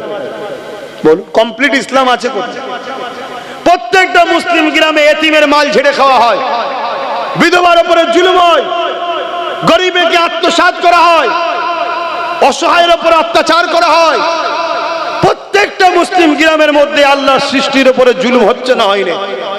এই জুলুমকে মিটাবার নাম ইসলাম। আমাদের মধ্যে আছে কই? তাই আজকে আমরা নিজেরা ভালো হলো জুলুম যদি নাও করি, তাও মার খেতে হবে আমাদেরকে। কেন? আমরা জালিমের সঙ্গে মিশি। শুনছেন তো নাকি? হ্যাঁ, বড় জালিমের সঙ্গে না মিশলো, ছোট জালিমের সঙ্গে তো মিশি। আমরা মিশি না? অলরেডি মাদ্রাসায় প্রতি বছরে মাদ্রাসার শিক্ষার পরীক্ষাতে ফুরফুরা দরবার দাদা হুজুরের মাদ্রাসায় হয় ফার্স্ট নাই সেকেন্ড, এই দুটোর মধ্যে একটা না একটা ছেলে ওখান থেকে বেরোতো, তাই তো নাকি গো? বলুন না। এই বছরে একটাও নেই। কারণ কি? কারণ শুনুন, আজ থেকে আমি চিল্লাচ্ছি না, আমি আজ থেকে চিল্লাইনি, আমি অনেকদিন ধরে চিল্লাচ্ছি। সমস্যা তো ওপর দিকে থুতু ফেললে গায়ে পড়ে যাবে। ঘর মে আগ লাগি হ্যায় ঘর কি চড়ক সে, ঘরেও দুশ্মন তো। হ্যাঁ, আজ থেকে চিল্লাচ্ছি। আমি কবে থেকে বলছি, টাইটেল মাদ্রাসায় 14টা শিক্ষক নেই। কটা? 14টা শিক্ষক নেই। একটা প্রতিষ্ঠানে যদি 14টা শিক্ষক না থাকে, ওই প্রতিষ্ঠানে ছাত্র মানুষ হবে? পড়াশোনা হবে? তা পড়াশোনা যখন হবে না, রেজাল্ট তো খারাপই হবে। তাহলে দাদা হুজুরের যে পূর্ব ভারতে দাদা হুজুরের যে একটা নাম অবদান আছে, সেই অবদানকে মিটাবারও একটা ষড়যন্ত্র রাজ্য সরকার চালাচ্ছে। এই কথা শুনছেন না শোনেন? কিন্তু এটা তো আমার কম বুঝবে না। আমার কম বুঝবে কি? আরে আব্বাস সিদ্দিকী হুজুর মানুষ এসব কথা বলবে কেন? আরে হুজুর রেখে দাও। আমার নবী পাক সাল্লাল্লাহু আলাইহি সাল্লাম 11টা বছর ধরে জালিম অত্যাচারী শাসকদের বিরুদ্ধে লড়াই করেছে, তারপরে মেয়েরাজ থেকে নামাজ এনেছে। আসো, নবীর দিন মানি, নবীর দিন মানি, নবীর দিন মানি। সব ডুপ্লিকেট ইসলামের উপরে ঘুরে বেড়াচ্ছে, অরিজিনাল ছেড়ে দিয়ে বসে আছে। এখনো সময় আছে। অন্যায়ের প্রতিরোধ করো, ন্যায়কে প্রতিষ্ঠিত করো, তাহলে দেখবে আল্লাহর পক্ষ থেকে তোমার উপরে সাহায্য আসবে। এবারে অন্যায়কে মিটাতে গিয়ে যেমন বদরের ময়দানে 313 জনের মধ্যে 13 জন শহীদ হয়েছে, তো অন্যায়কে মিটাতে গিয়ে জীবন লাগবে। আমার দেশে যেমন ব্রিটিশ অন্যায় করছিল, তাকে তাড়াতে গিয়ে 60, 70, 80 হাজার শুধু উলামাদের জীবন চলে গেছে। গেছে না, যায় না? অন্যায়কে মিটাতে গেলে জীবন যাবে, তাতে যার আল্লাহ নসিবে রাখবে তার জীবন যাবে, কিন্তু তা বলে অন্যায়ের সঙ্গে আপোষ করার নাম, জোরে বলুন, ইসলাম নয়। বাপেরা আসুন, আবার ফিরে আসুন, আল্লাহকে ভয় করে দ্বিতীয় কাউকে ভয় করবেন না, দুনিয়ার লোভ লালসায় পড়ে যাবেন না। আল্লাহ পাক রিজেকের মালিক, সংসারে যদি অভাব হয় আল্লাহ পাকের কাছে চান। মনে রাখবেন, জালিম শাসকদেরই লক্ষণ হলো একটা, মানুষগুলোকে, প্রজাগুলোকে গরিব বানানো। কেন গরিব বানালে গোলাম বানানো সহজ হবে। এ যুবকেরা, তরুণীরা, বাপেরা, এ আমাদেরকে কর্ম না দিয়ে ভাতা দেবে, ভিক্ষা দেবে, এটা আজকে নতুন নয়, যুগে যুগে ছিল। এই মনে রাখবেন, ইসলামের একটা আইন হলো নামাজ পড়া, যেটা ফরজে আইন। আমি বললে আপনি মাপ, তা নয়, সবাইকে পড়তে হবে। ঠিক সমান ইসলামের আইন হলো মা বোনেদেরকে পর্দা করা। এই প্রতিটা মা বোনকে পর্দা করার জন্য বলে যাচ্ছি, আপনাদের ঘরও বলতে হবে। বিশেষ করে বাপ জানেদের বলে যায়, আপনি নামাজ পড়ে, রোজা রেখেছে, আপনি হজ করেছেন, যাকাত দিয়েছে, কিয়ামতের দিন আল্লাহ আপনাকে উঠাবে। নামাজের বেলায় রাইট চিহ্ন, রোজার বেলায় রাইট চিহ্ন, হজের বেলায় কামিয়াবি, সব জায়গাতে আপনি নিখুঁত ভাবে বেরিয়ে গেলেন। এবারে কি জান্নাত চলে যাবে? আল্লাহ বলবে না, যাওয়া হবে না।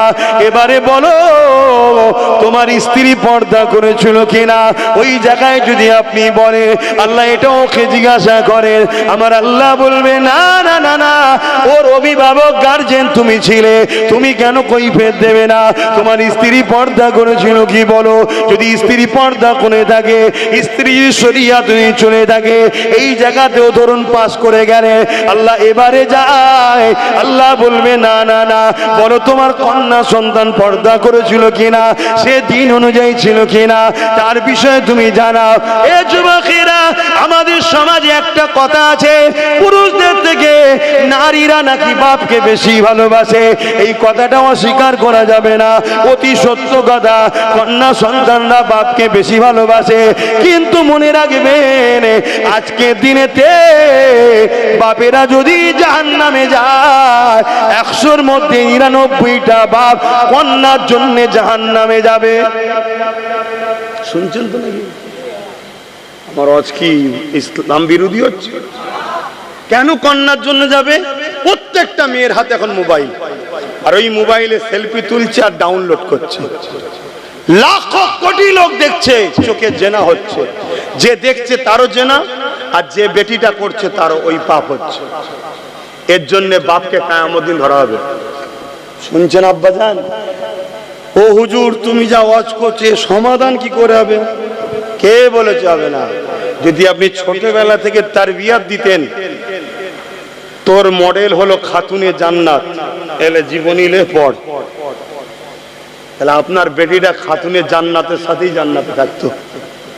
আপনি ছোটবেলা থেকে তারবিয়াত দিয়েছেন কি? হ্যাঁ বলে, কি শিখিয়েছেন? এখন বড় হয়ে মানুষ করতে গেলে আর হয়? ইট যখন পেকে যায় তাকে তো আর ভাই ব্যান্ড করা যায় না, কাটতে হয়। এখন যখনই আপনি কিছু বলছেন, ও ফোঁস তুলছেন, ফোঁস তুলছে অমনি। কিন্তু আমার কাছে স্পষ্ট হিসাব, আমার ওয়াজ শুনলে আমার মা বোনরা রেগে যাবে না তো? কেন? ওরা খুব ভালোবাসে আমায়, তো ভালোবাসে বলেই তো বুঝাতে চাইছি যে জাহান্নামে যাসনি মা বোনের, একসাথে জান্নাতেই যাবো নাকি? এই জন্য তো বুঝাচ্ছি। ভালোবাসার নাম কি? জাহান্নামে ঢেলে দেওয়া? ভালোবাসার নাম তোকে জান্নাতে নিয়ে যাওয়া, তাই তো নাকি? তো তুমি আমার মা হও, তুমি আমার বোন হও, তোমাকে সৃষ্টি করেছে যে, তিনার বিধান তোমার উপরে চলবে না অন্য কারো? বলো, তোমার উপরে জোরটা কার? একজনেরই, যে বের বানিয়েছে তোমায়। আমার উপরে কার জোর চলবে? আপনাদের? কেন চলবে না? আপনারা আমাকে বানান না, তো আপনাদের জোর চলবে কি করে? আমার উপরে জোর চলবে একমাত্র আমার স্রষ্টা, যিনি আমায় বানিয়েছে। তিনার হুকুম বাপ মাকে মানতে হবে, তাই আমি বাপ মাকে মানতে হবে। এটাও তিনারই জোর, তিনারই হুকুম। কথা মাথায় ঢুকছে? ঠিক ঠিক তেমনি একটা কন্যাকে বিবাহ দেওয়া পর্যন্ত বাপের দায়িত্ব, বিবাহর পরে দায়িত্ব সম্পূর্ণ স্বামীর। স্বামী যদি মনে করো তুমি তোমার স্ত্রীকে অমুকের মেয়ে তো জুলুম করে পাঠিয়ে দেবো, না না না না না, মনে রেখে দিও তোমাকেও মরতে হবে, কিয়ামতের দিন আল্লাহ তোমাকেও ধরবে। এখন থেকে ওই নারীটার সম্পূর্ণ দায়িত্ব তোমার, সেই দিন পর্যন্ত যতদিন পর্যন্ত ওই নারীটা একটা পুত্র উপযুক্ত সন্তান গার্জেন হিসাবে, বডি গার্ড হিসাবে না দাঁড়াতে পারবে, ততদিন স্বামীর দায়িত্ব।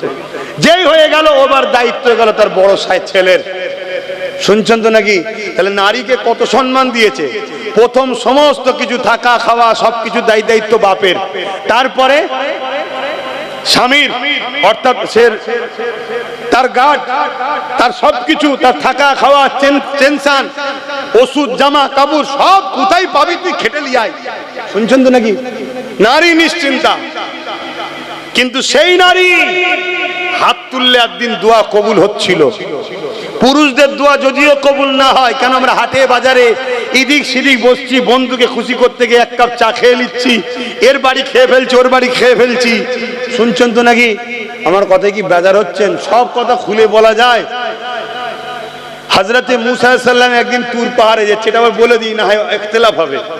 তুর পাহাড়ে যাচ্ছে, তো তুর পাহাড়ে যখন যাচ্ছে দেখছে পাহাড়ের ধারে একটা লোক বসে প্রচুর কাঁদছে, প্রচুর কাঁদছে। মুসা নবী তার কাছে এসে সালাম দিয়ে বলছে, ভাই এত কাঁদছো কেন, কি হয়েছে? বলছে আমি অনেক দিন ধরে, অনেক বছর ধরে কাঁদছি, আল্লাহ আমার দোয়া কবুল করছে না। তা আপনি তো আল্লাহর বন্ধু, আপনি আল্লাহর কালিম, আল্লাহর সঙ্গে কথা বলেছেন, আপনি যখন যাচ্ছেন আল্লাহকে বলেন না আমার দোয়া যেন কবুল হয়ে যায়। মুসা নবী গিয়ে আল্লাহকে বলছে, আল্লাহ আমি তো আমার জন্য এসেছি চাইবো, আগে ওই যে নিচে ওই যে কাঁদছে ওর দোয়াটাকে কবুল করে নেন না। আল্লাহ বলছে, মুসা ওর দোয়া কখনোই কবুল হবে না। আল্লাহ কেন? বলছে ও হারাম খায়। শুনছেন না শোনেন না? তা আমরা এত দোয়া করছি, কাবায় দাঁড়িয়ে দোয়া, মসজিদে দাঁড়িয়ে দোয়া, জলসাই দোয়া, আল্লাহ প্যালেস্তাইনকে সাহায্য করো, কবুল হচ্ছে না কেন? শুনছেন না শোনেন না? কেউ জেনে হারাম খেচ্ছে, কেউ না জেনে খেয়ে ফেলছে। একটা বিস্কুট কিনে খাচ্ছি, তার মধ্যে হারাম ঢুকিয়ে রেখে দিয়েছে, প্ল্যান চলছে তো। শুনছেন না শোনেন না? এই রিসেন্ট একটা ছবিতে দেখেন না, একটা মিষ্টি দোকানদার বলছে আমি 17 বছর ধরে ছানাতে গরুর পিসাব দিচ্ছি যাতে করে মুসলমানরা খায় ওটা। শুনছেন না শোনেন? তাহলে কি করবেন? এই জন্য তো নবী বলেছিল আখেরি জমানায় হাতের তালুতে ঈমান রাখার থেকেও, আগুন রাখার থেকে ঈমান বাঁচানো কষ্ট। নবী কেন বলেছে? তারপরে এখানে বলবো, যদি কেউ অজানায় অসতর্কে কোন জিনিস খেয়ে ফেলে, আল্লাহর কাছে এজন্য দৈনিক আমার নবী তওবা করা শিখিয়েছে, তওবা করতে হয়। আল্লাহ কিন্তু তওবা করলে মাফ করে দেবেন। জোরে বলুন সুবহানাল্লাহ। তো যাই হোক, আমি যে কথা বলতে যাচ্ছিলাম, তাহলে আমরা দুনিয়াদারিতে চলতে গিয়ে হাজারো চেষ্টা করে, যাকাত হাজারো চেষ্টা করে দেওয়ার পরও দেখা যাবে হয়তো অইচ্ছাকৃত কারো মাল রয়ে গেছে। শুনছেন না শোনেন না? বা অনেক চেষ্টা করে কারো বাড়িতে হয়তো খাচ্ছি, সে খাবারটা হয়তো গন্ডগোল হয়ে আছে। এর জন্য শরীয়তের একটা মসলা আছে, আলেম উলামা বা সফরে যারা থাকে সেই মসলা হলো কি, খাবার পরে দোয়া করে দেবেন, দোয়ার পারিশ্রমিক খাওয়াটা হয়ে গেল। কথা বুঝে আসছে? এটা উলামাদের জন্য, বা যারা সফরে যায়, সফরে যাচ্ছে কোনো জায়গায় কাজে, কারো বাড়িতে মেহমানদারি করতে হচ্ছে, এটা বিনিময় হয়ে যাবে। তো আমি যে কথা বলছিলাম সেটা হলো এটাই, কিন্তু আমার মা বোনগুলোর হাত কবুল হচ্ছিল কেন?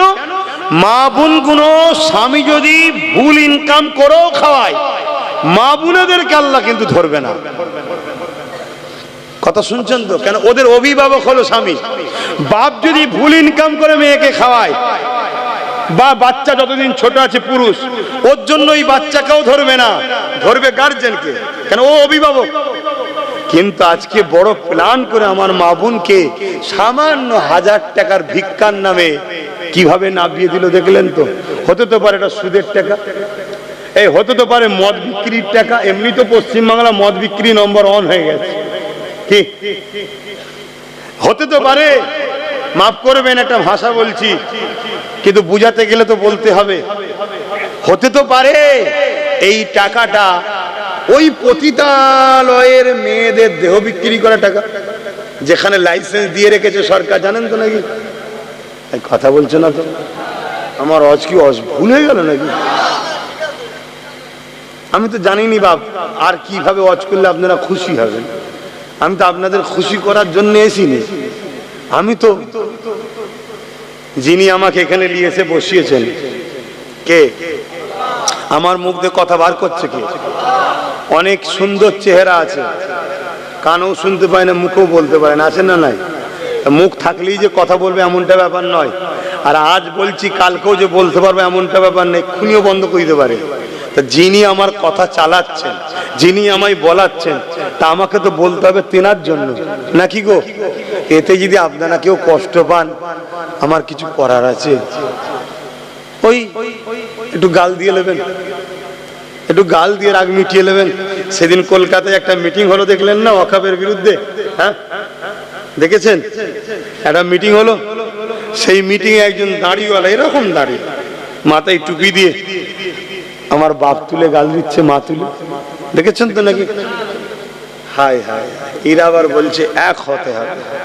হ্যাঁ এক হতে হবে, আমিও বলছি, কিন্তু মুনাফিকের সাথে নয়, মুমিনের সাথে। আর মুমিন চিনার নমুনা কি? প্রথমে বলেছি, বলো জোরে বলো। যার রসুলের দিকে আদব ও প্রেম আছে, সে যে কোনো সিলসিলা হতে পারে, দেওবন্দি হয়েছে, তাবলীগ হয়েছে, ফুরফুরাওয়ালা হয়েছে, বেরেলি, আরে কারো কোনো জায়গায় উস্তাদ আছে, পড়াশোনা করছে।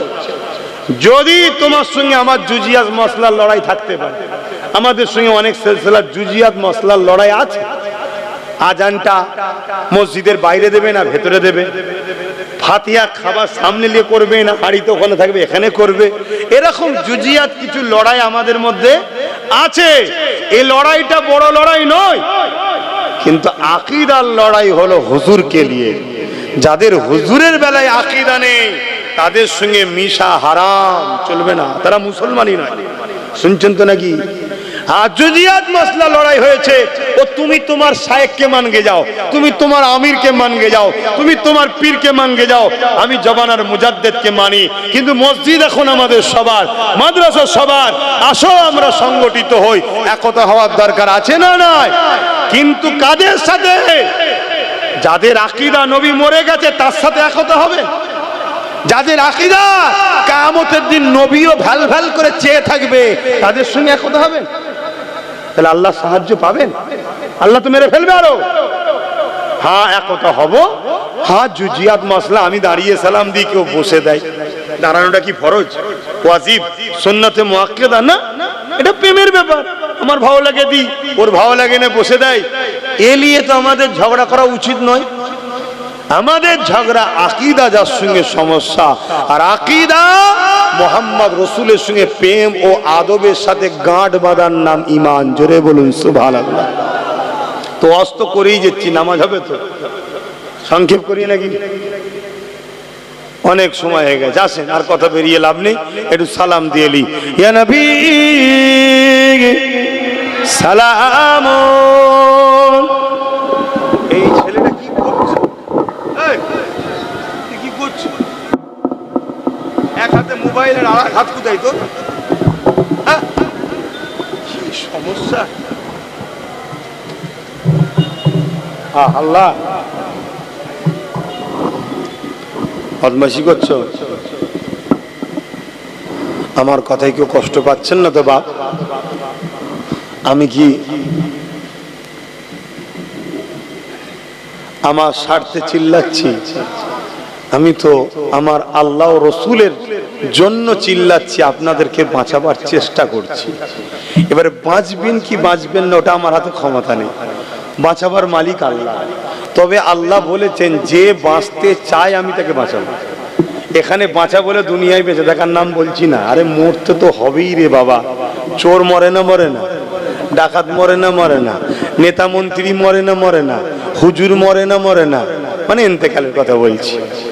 তো মৃত্যু তো হবেই, কিন্তু মৃত্যুটা কিরকম হবে? কুকুর ছাগলও তো মরে, তাই তো নাকি? তা মানুষ যদি ওইভাবে মরে, ওই মরণটা কি ভালো? বীরের মতো ইসলামের উপরে থেকে জোতের সাথে আল্লাহ যেন মরণ দেয়। বল আল্লাহুম্মা আমিন। কি হচ্ছে আজকে সমাজে, এটাকে সামনে রেখে তাই আমি আপনাদেরকে গুটি কত কথা বললাম। আসেন, আমার নূর নবী, দয়াল নবী, হায়াতুল নবী, শাফাআতুল নবী, মেরাজ ওয়ালা নবী, সব কিছু জাননেওয়ালা নবী। জোরে বলুন সুবহানাল্লাহ। মানেন তো নাকি? হ্যাঁ, কেউ বলবে রসুল লেখাপড়া জানে না, অক্ষর জ্ঞান জানে না, তার সাথে এক হব? সম্ভব নয় ভাই। আমি মরণকে পছন্দ করি, নবীর দুশ্মনের সঙ্গে বসে ভালো মন্দ খেতেও চাই না। শুনছেন তো? কেন? আমাদের সবকিছুর আগে নবী আমাদের কাছে আপন। আর এই ফায়সালাটা দিয়েছেন কে? স্বয়ং আল্লাহ। আল্লাহ কোরআনে বলছেন, কুল ইন কুনতুম তুহিব্বুনাল্লাহ ফাত্তাবিউনি ইহবিবকুমুল্লাহ ওয়া ইয়াগফিরু লাকুম যুনুবাকুম আল্লাহু গফুরুর রহিম। হাবিব, আপনি বলে দিন, যারা আল্লাহকে ভালোবাসে এরা যদি সত্যবাদী হয়, আগে যেন আপনার ইত্তেবা করে, আপনাকে অনুসরণ করে। কিন্তু ইত্তেবা অনুসরণ করতে গেলে তার উপরে মহব্বত থাকা দরকার, নাই মানা যায় না। ঠিক তো নাকি গো? তা ফাত্তাবিউনির মধ্যেই ভালোবাসা লুকিয়ে আছে। ভালোবেসে যেন আপনাকে মেনে নেয়, ভালোবেসে যেন আপনাকে অনুসরণ করে। আল্লাহকে যারা ভালোবাসতে চায়, ভালোবাসে বলে, তাদের কাজ হলো আগে নবীকে ভালোবেসে মেনে নিতে হবে, নবীকে ভালোবেসে ইত্তেবা করতে হবে। তাহলে কি হবে? ইহবিবকুমুল্লাহ, আল্লাহ বলছে আমি তাদেরকে ভালোবাসবো। জোরে বলুন সুবহানাল্লাহ। আর আমি যাদেরকে ভালোবাসবো, ওয়া ইয়াগফিরু লাকুম যুনুবাকুম আল্লাহু গফুরুর রহিম, আমি আল্লাহকে তারা বড় দয়ালু মেহেরবান পাবে, আমি তাদের জীবনের গুনাহ মাফ করে দেবো। জোরে বলুন সুবহানাল্লাহ। আল্লাহ পরীক্ষা নেবে আমাদের, কি গো নেবে না? নেবে না? আমাদের পরীক্ষা নিলে কি আমরা অখুশি? জোরে বলুন। হযরত আব্বাজান ইব্রাহিম আলাইহিস সালামকে যখন চরকিতে তুলে দেওয়া হয়েছে, এবার ঘুরিয়ে আগুনে ফেলা হবে, কেন হাতে করে লিজে ফেলবে, এত আগুনের তাপ, আগুনের কাছে যেতে পারছে না লোক। এই বিশাল একটা গ্রাম নিয়ে যত বড় এলাকায়, এত বড় এলাকায় আগুন জ্বলছে, তার মধ্যে ফেলছে, এত বিশাল আগুন, তা কাছে যেতে পারছে না, তা চরকি করে ঘুরিয়ে ছুঁড়ে ফেলে দেবে আগুনে। কথা বুঝলেন? তো এইরকম একটা টাইম, চরকি ঘোরা শুরু হয়েছে এরকম একটা টাইমে, বলো তোমাকে আমাকে যদি কেউ এসে বলে, ভাই আমি কোনো হেল্প করব, তুমি আমি তো ভয়েতে কেঁদে ওই রাজাকেই হয়তো বলবো, তুই যা বলবি তাই মেনে নেবো, ভাই আমার মারিস নি। হ্যাঁ, এটা ইমানের দুর্বল আমাদের। আর আমাদের আব্বাজান ইব্রাহিম সাল্লামের কাছে জিবরাইল এসে গেছে, এসে বলছে, ইব্রাহিম আলাইহিস সালাম আপনি যদি বলেন তাহলে আমি আপনাকে কিছু উপকার করব, এদেরকে এক্ষুনি শেষ করে দেবো। ইব্রাহিম সাল্লাম বলছিলেন, খবরদার এখান থেকে চলে যান, ডিস্টার্ব করবেন না। কেন? আল্লাহ ইব্রাহিমের প্রেমের পরীক্ষা নিচ্ছে। জোরে বলুন সুবহানাল্লাহ। আমাকে আগুনে ফেলছে নমরুদ, আল্লাহ কি দেখছে না? আল্লাহ দেখছে না? দেখেনি। তা আজকে আমাদের উপরে এই যে জুলুম হচ্ছে, মসজিদ মাদ্রাসা ধ্বংস করছে কেন্দ্র সরকার, এটা আল্লাহ জানে না? আল্লাহ দেখে না? এটা আমাদের জন্য পরীক্ষা। আর আমরা যে ভুলটা করেছি, এই ভুলের জন্য শাস্তি। কি ভুল? আমাদের ছেলেরা মসজিদে আসে না, এটা চরম একটা অন্যায় করেছি আমরা। এই জন্য আজকে সুযোগ পেচ্ছে। ভালো ভালো জায়গা আছে আমাদের, যেসব জায়গা কোটি কোটি টাকা দাম, এই চুচুড়ার যে মসজিদ মাদ্রাসায় তালা মেরে দিয়েছিল, জানেন তো নাকি? ওই জায়গার দাম কত? কয়েক হাজার কোটি টাকা দাম, জানেন না? তালা মেরে দিয়েছিল রাজ্য সরকার। আর ওইখানেই পাশে আর একটা কবরস্থান আছে 52 বিঘে, যার এক কাটার দাম হয়তো 1-1.5-2 কোটি টাকা দাম আজকের দিনে। এইসব জায়গাগুলোকে নজরে পড়বেন। এমনি তো কেন্দ্রে যে সরকার আছে, ও তো হাঙর, সব দেশকে খেয়ে ফেলছে। খাচ্ছে না? খাই না? কথা বলেন। এয়ারপোর্ট বিক্রি করে দিয়েছে, রেল বিক্রি করে দিয়েছে, জানেন না? LIC কে বিক্রি করে দিয়েছে, সব তো বিক্রি করে দিচ্ছে। তো ও তো দেখছে মুসলমানদের এত ভালো ভালো জায়গা রয়েছে, সবাই দখল করে খাচ্ছে, ও মুসলমানরা কিছু বলেনি, তাহলে আমি খেলে সমস্যা কি আছে? আর ও খাই বেশি, ওই জন্য আইন তৈরি করে খেতে যাচ্ছে, একেবারে সব খেয়ে নেবো। শুনছেন তো? তো যাই হোক, আমাদেরকে তওবা করতে হবে, পরিবর্তন হতে হবে। মসজিদগুলোকে আবাদ করুন। এই যুবকেরা, আল্লাহর ঘর চলে যাবে এটা বড় কথা নয়, আল্লাহ ঘরের মুখাপেক্ষী নয়। আল্লাহ এই ঘরের দিকে তাকিয়ে নাই, আল্লাহ হাজারো লাখো নতুন ঘর তৈরি করার জন্য লোক তৈরি করে নেবে। জোরে বলুন সুবহানাল্লাহ। জানেন না বাবরি মসজিদে যে প্রথম আঘাত দিয়েছিল, আল্লাহ তাকে মুসলমান বানিয়ে তার হাতে 100 মসজিদ বানিয়ে দিয়েছে। জানেন না? জানেন না? আপনারা জানেন ইউরোপ মহাদেশ, যেমন আমরা এশিয়া মহাদেশ, ইউরোপ দুনিয়া, ইউরোপ মহাদেশ, তাদের সমীক্ষা হচ্ছে আগামী 40-এর মধ্যে পুরো ইউরোপ হবে সংখ্যাগুরু ইসলাম। জোরে বলুন সুবহানাল্লাহ। তাহলে কাদের ছেলে মুসলমান হচ্ছে? তাদের বাপ দাদা কেউ মুসলমান নাই, সব দলে দলে দলে দলে ইমানের কলেমা পড়ে মোহাম্মদ রসুলের প্রেমিক হয়ে যাচ্ছে। তুমি জানো এই এত পিছনে লাগার পিছনে কারণ কি? হ্যাঁ, এই খবরটাও তুমি লাও, কি হচ্ছে এখানে শুনছো তো নাকি? একটা সমীক্ষায় দেখছিলাম, একটা মিডিয়াতে বাইট দিচ্ছিল, কোন এক বাবার কাছে বাইট লিখছে, কোন এক বাবার কাছে বাইট লিখছে। সে বাইটে 30,000 মুসলমান ইসলাম ত্যাগ করে অন্যদিকে চলে গেছে। কত? 30,000। এই রিসেন্ট একজন গেল না,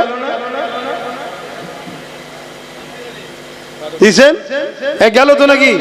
এরকম কত ভূত সাজানো আছে, এরা মাঝে মাঝে বেরোবে আর শুধু বলবে ইসলাম ছেড়ে দিলাম। এই যার কথা বলছেন এর আগে আরো 25 বার বলেছে ইসলাম ছেড়ে দিলাম। কবার গেছিস আর কবার এসছিস? তা বলুন ভাই, পুরো পৃথিবীর লোক যদি ইসলাম ছেড়ে দেয়, আমার আল্লাহ রসুলের অসুবিধা আছে? কোন অসুবিধা নেই তো, যা যেখানে মন যাচ্ছে জানা বাবা।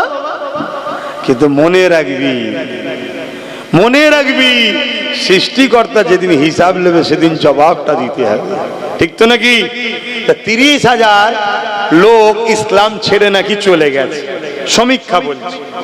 কেমন লোক গেছে জানেন না?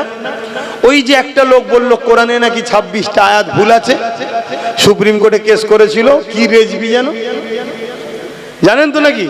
এই রকম সব 2 নম্বর গুণ, ও গুণ থাকাই কি আর না থাকাই কি। যেমন আমার বাংলায় কয়েকটা জালিম গুন্ডা মুসলমান আছে না? কথা বলছে না তো? দুনিয়ার বেঈমান নেতার জন্য মুসলমানদের কেস দেয়, মুসলমানদের খুন করে, মুসলমানদের ঘর ভাঙে, মুসলমানদের উপর জুলুম করে, এই জানেন তো নাকি? অথচ মসজিদ মাদ্রাসার বেলায় তাদেরকে খুঁজে পাওয়া যায় না, আর তার বেঈমান নেতার বেলায় সে তখন সামনে আসে। এরকম কিছু 2 নম্বর মুসলমান, তারা অলরেডি ইমানদার নয়, তারা চুপ করে মুসলমান সেজে আছে, মুসলমানের অংশ ভাগিদারিটা নেবে বলে, নিয়ে বেঈমান নেতাকে শুধু দেবে। শুনছেন তো নাকি? যদি 2 নম্বর মুসলমান না থাকে, তাহলে অরিজিনাল মুসলমান কামিয়াবি হবে। নওশাদের মতো যদি আরো 40-50টা কামিয়াবি হয় এই বাংলায় মুসলমান অরিজিনাল, তাহলে এই মুসলমানদের সমস্যা দূর হবে না? হবে না? তাই 2 নম্বর রাখা দরকার। ওই 2 নম্বর গুণকে শুধু দেখাবে, এই তো মুসলমান, এই তো দিয়েছি, এই তো দিয়েছি। অথচ হারামখোর মুসলমানই নয়, ও সেজে আছে। ও আমাদেরকে শুধু ড্যামেজ কন্ট্রোল করে, আমাদের যে হিস্সা 10% হোক, 20% হোক, 30% হোক, ওই হিস্সাটাকে নিয়ে ওর ওই বেঈমান নেতার কাছে দেয়। শুনছেন তো নাকি? এটা হলো একটা পলিসি। আমি বুঝাতে পারছি তো নাকি? এটা পলিসি, মানে নোটটাও নেবে, খুচরোটাও নেবে, নিয়ে সব যে দেবে। এজন্য এরা দেখবেন সুযোগের অপেক্ষায় আছে। ঠিক যখন কোনো এমন দিন আসবে, এরা দেখবেন ঝুপঝাপ করে সব লাভ মারছে, বলবে ইসলাম ছেড়ে দিলাম, ইসলাম ছেড়ে দিলাম, ইসলাম ছেড়ে দিলাম। সেদিন তোমাদের কি হবে? কথা বলো, তোমরা ছেড়ে দেবে? তোমাদের পাশে কে দাঁড়াবে? এজন্য বলি, মাথা ঠান্ডা করে কাজ করো, বোঝো। আজকে যদি বুকে হাত দিয়ে বলো, নওশাদের মতো যদি আরো 40টা থাকতো, সুপ্রিম কোর্টে আরো 40টা কেস বাড়তো না কমতো? বাংলা জুড়ে আরো 40টা এরকম ইমানদারের নেতার লড়াই চলতো না? চলতো না? কিন্তু আমার কম বুঝেছে, একদম গুজে গুজে খাইয়েছে। লেন আপনি সব লেন, আপনি সব লেন, আর উনি ঘুমটা দিয়ে ইফতার করে নেয়, আর রেড রোডে গিয়ে বলে পুরো ভারতের মুসলমান বিপদে পড়লে আমি আছি তো। আর যখন অন্য অন্য রাজ্য থেকে মুসলিম ঘরের ছেলেগুলো বাঙালি হওয়ার জন্য পিটিয়ে পিটিয়ে খুন করে দিচ্ছে, মারছে, একটা মুখে কথা আছে কেন? কথা বলবেন না কেন? হারে হারে বুঝছেন না? বোঝেন না? যদি বোঝেন শুধরে যান, না আল্লাহ বুঝিয়ে দেবে। এবারে অনেক বুঝিয়েছি, এখনো যদি না শুধরান, এবারে ওই আল্লাহ বুঝাওয়া শুরু হয়েছে। আমি গত কি বলে 1 বছর 5 মাস হলো। আগে বলেছিলাম একটা কথা, আপনারা শুনেছেন কি জানি না, যে একটা দিন আসছে আগামী 3 বছরের মধ্যে তোমাদের চোখ দিয়ে পানি নয় রক্ত বেরোবে। শুনেছিলেন এ কথা? আমি অনেক অজে বলেছিলাম, শুনেছেন কি কেউ? যদি কেউ শুনে থাকেন একটু হাত তুলে সাক্ষী দেন। শুনেছেন তো? হাত নামান। 1 বছর 5 মাস চলছে আর 1 বছর 7 মাস আছে। দেখো না আব্বাস সিদ্দিকীর কথা মেলে কি?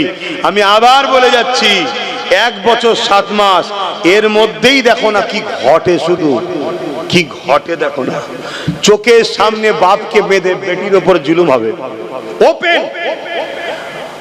সন্তানকে বেঁধে মা পরিবার বেটিদের উপরে জুলুম হবে, কিচ্ছু করতে পারবে না তোমরা। তোমাদের কিচ্ছু করার নেই। তোমাদেরকে কিভাবে ফাঁসানো হবে সেটা শোনো।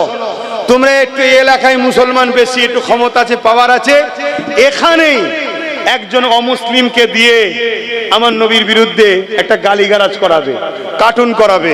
তোমরা সবাই থানায় যাবে, প্রশাসন গুরুত্ব দেবে না। কেন? প্রশাসনকে ওপর থেকে নিষেধ করা আছে। আমি প্রশাসনদেরকে দোষারোপ করছি না, ওপর থেকে নিষেধ করা আছে। তারা চাকরি, হুকুমের গোলাম, চাকরি করে। শুনছেন? তখন তোমরা কি করবে? নবীর উপরে বলেছে, ইসলামের উপরে বলেছে, চুপ থাকা মানে ঈমান যাবে। তাহলে তোমাকে প্রতিবাদে নামতে হবে। প্রতিবাদ নামাটা অন্যায় নাই, দেশের গণতন্ত্র সংবিধান রাইটই দিয়েছে। কিন্তু তুমি কি করবে? রোড অবরোধ করবে, রাস্তায় নামবে, সঙ্গে সঙ্গে ওই ছেলেটাকে তুলবে, চাপে পড়ে তুলবে, তুলে হালকা ধারা দেবে, দিয়ে পরের দিন জামিন হয়ে বেরিয়ে চলে আসবে। ও বেরিয়ে চলে আসার পর যতজন আন্দোলন করছিল তাদের নামে মামলা হবে। তাদেরকে ধরার জন্য রাত্রিরে পুলিশ ঢুকবে, পুলিশের সাথে কিছু পার্টির গুন্ডা ঢুকবে চটি পায়ে পুলিশের ড্রেসে। তোমরা তো ছুটে পালাবে, ঘরে মা বোনগুলোকে পাবে, ওদের ইজ্জত গুলো নষ্ট করবে। এমন কি শোনো, তোমাদের এই কেসের এমন এমন ধারা দেবে, ওইগুলোকে জামিন করতে করতে কারো 5,000 কারো 10,000, তুমি 5,000 10,000 দেখছো। টোটাল মুসলমান এভাবে কেস খেতে হাজার লক্ষ কোটি টাকা মুসলমানদের অ্যাসেট নষ্ট হচ্ছে। মুসলমানকে চাকরি দিলাম না, কিছু দিলাম না, তারপরও এরা ধন দৌলতে ফুলে ফেপে উঠছে, এদের বুকে ব্যথা হচ্ছে। তাই কেস দিয়ে তোমাদের অর্থটাকে শেষ করে দেবে। কথা মাথায় ঢুকছে তো নাকি? আমার উপরে রাগ হচ্ছে তো? যদি হয় ভাই গাল ফেড়ে নেবে না, পারছে তো নাকি? আর না হয় বলো ওয়াকফ কালা কানুনের বিরুদ্ধে, বিজেপির বিরুদ্ধে, কেন্দ্র সরকারের বিরুদ্ধে 14 এপ্রিল যখন নওশাদ কলকাতায় ডাক দিল, ভাঙড় থেকে যারা আসছিল সবাই কাটকালো। 1000-এর উপরে ছেলেদের নামে কেস দিয়েছে এই রাজ্য পুলিশ। কেন দিল? থানা থেকে যত পুরাতন মোটরসাইকেল ছিল সব ধরে না, সব পুরাতন মোটরসাইকেল গুলোকে নিয়ে এসে পুড়িয়েছে। পুড়িয়ে বলছে দেখো প্রশাসনের গাড়ি নষ্ট করেছে। আর উনি বক্তব্য দিতে বলে দিল একটা গাড়ির দাম 40 লাখ টাকা। ও মানুষের জীবনের দাম 10 লাখ টাকা। তাই তো আমার তিলক তোমাকে বলেছিস 10 লাখ টাকা দেবো। শুনছেন না? শোনেন না? হ্যাঁ, মনে পড়ছে না? অথচ যেটা গাড়ি সেটা কিন্তু পুরাই নেই, সেটাকে ঠেলে হালকা করে উল্টে দিয়েছে যাতে করে দেখাতে হবে তো নাটকটা সেটিং হবে কি করে, দিয়ে কেস দে মুসলমানদের। তাহলে আপনি কি করবেন? আন্দোলন করতে পারবেন না, করলেই কেস। তাহলে আপনি চুপচাপ থাকবেন। আগামী দিন যখন চুপচাপ থাকবেন তাও কেস দেবে। কেন? টাকার যখন দরকার হবে একটা কেস দেবে। শুনছেন না? শোনেন না? কিচ্ছু নয়। কোথায় সেই ওই পাড়ায় কিছু একটা কেউ চুরি করেছে, তোমার পাড়ায় 100 জনের নামে কেস হয়ে যাবে। তাহলে এসব থেকে বাঁচার উপায় কি বলো? এসব থেকে বাঁচার উপায় কি? রাজ ক্ষমতা দরকার। যদি রাজ ক্ষমতা যদি দরকার না হতো তাহলে আমার রাসূল মক্কা শরীফ থেকে মদিনা শরীফে গিয়ে কেন মদিনায় রাষ্ট্র কায়েম করলো? নবী উম্মতকে তো শিক্ষা দিল যে রাষ্ট্রের ক্ষমতার প্রয়োজন আছে। তাই নবী রাজ ক্ষমতা তৈরি করলেন, 10 বছর রাষ্ট্র চালানো শিখালেন। তাই তোমাদেরকেও বলে যাচ্ছি, একজন পীর সাহেব, পীরজাদা, মাওলানা, ঘরের সন্তান যাই মনে করো, রাজ ক্ষমতা দরকার। ওর হাতে ক্ষমতা তো তোমার ছেলের কি লাভ? ওর হাতে ক্ষমতা তো তোমার কি লাভ? তোমার ক্ষমতা কই? শুনছেন না? শোনেননি? তুমি যতই মনে করো ঘোমটা দিয়ে আসছে, ইফতার করছে আমাদের, না না না না, ইসলামের চরম দুশমন। যেমন কেন্দ্র সরকার ইসলামের চরম দুশমন, রাজ্যে যে সরকার বসে আছে ইসলামের চরম একটা দুশমন। আমি চ্যালেঞ্জের সাথে বলছি, না হয় মাদ্রাসা শিক্ষাকে মিটাবার জন্য শিক্ষকগুলোকে বন্ধ করে দিল। এবং শুনে রেখে দাও, মাদ্রাসা বোর্ডের 2024-এর সিলেবাসকে তোলো, সেখান থেকে দেখো কোরআনের অপশনটাই তুলে দিয়েছে, অর্থাৎ কোরআনকে বন্ধ করে দিয়েছে রাজ্য সরকার। কিন্তু আমার জাত বুঝবে, আমার কম বুঝবে, যদিও নিরীহ লোকগুলো বোঝে, আবার এই গভর্নমেন্ট একদল ভাড়াটিয়া হুজুর নামাবে, বক্তা নামাবে, মৌলী সাহেব নামাবে, তারা নেবে কি বলবে, বাবা ইদিক উদিক করতে যেও না, বিজেপি চলে আসবে। ভয় দেখাচ্ছে, ভয় দেখাচ্ছে, শুনছেন না শোনেননি? কিন্তু সরকারও বুঝতে পেরে গেছে মৌলী সাহেবদের কথার মুসলমানরা লিখছে না, তাই কি করছে জানেন? প্ল্যান মাফিক নিজের দল থেকেই পূর্ব মেদিনীপুরেরটাকে তাড়িয়ে দিয়েছে। তুই চলে যা, ওখানে গিয়ে দিন রাত মোল্লাদেরকে গাল দে, জিহাদি বল, মেরে তাড়িয়ে দেবো, এমন করে বুলডোজার চালাবো, এই করব। তুই ভয় দেখা মুসলমানকে, ভয় দেখাচ্ছে না, যাতে করে মুসলমান আমার কোলে থাকে। শুনছেন তো নাকি? আমি প্রথমেই বলেছিলাম এই জন্য ভয় আল্লাহকে করতে হবে, অন্য কাউকে করলে হবে না। আচ্ছা বলেন তো ভাই, ফাইসাল্লাহ কার হাতে? আমার হাতে, আপনার হাতে, না আল্লাহর হাতে? তাহলে আল্লাহর হাতে যখন ফাইসাল্লাহ, তাহলে আপনি হকটা ছেড়ে দিয়ে এক জালিমকে ভয় করে আর এক জালিমের কোলে উঠবেন? এটা কি ঈমান? এরপরও আমি আপনাকে বলে যাব, এরপরও আমি আপনাকে বলবো কি, আমি তো বলছি না যে ওকে পুরো তাড়িয়ে দে। আমি কি বলেছিলাম? আমি বলেছিলাম একটা পায়ালে, অর্থাৎ জব্দ করে রাখ। এই যে দেখছেন না বসেছিলাম, দেখুন 4টে পায়া, 3টে যদি রাজ্য সরকারের থাকতো আর একটা যদি আমাদের থাকতো, তাহলে এই গদিতে বসে আমরা যা বলবো না শুনলে পাটা খুলে নেবো। সরকার পড়ে যাবে না, যাবে না? কথা মাথায় ঢুকছে না, ঢোকে না? ধরুন আমাদের 50, 60, 70, 80টা রয়েছে, বাকিটা রয়েছে, টাচ আপ করলাম, সরকার তৈরি হলো, যা বলবো শুনবি, আর নাই 60-70টা বার করে নেবো, সরকার পড়বে না? পড়বে না? তাহলে নিজেদের হাতে পাওয়ারের দরকার আছে না? না, আমাদেরকে আল্লাহ যা ক্ষমতা দিয়েছে 110টা রাখতে পারি আমরা হাতে, কিন্তু বুঝবে? আর যদিও বোঝে, ওই আমাদের মুসলিম পাড়ায় 2-4টে করে গুন্ডা আছে, আছে না? নাই?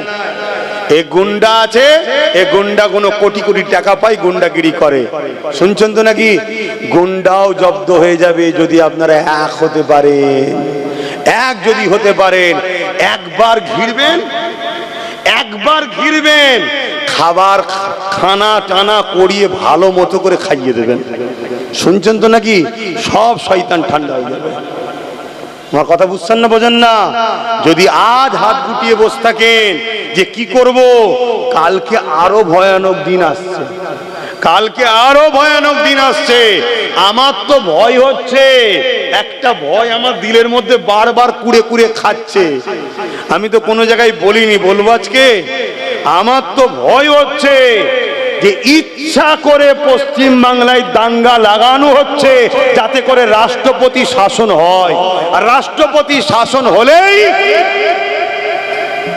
তুমি যতই চেষ্টা করো ক্ষমতায় কিন্তু ওরা চলে আসবে।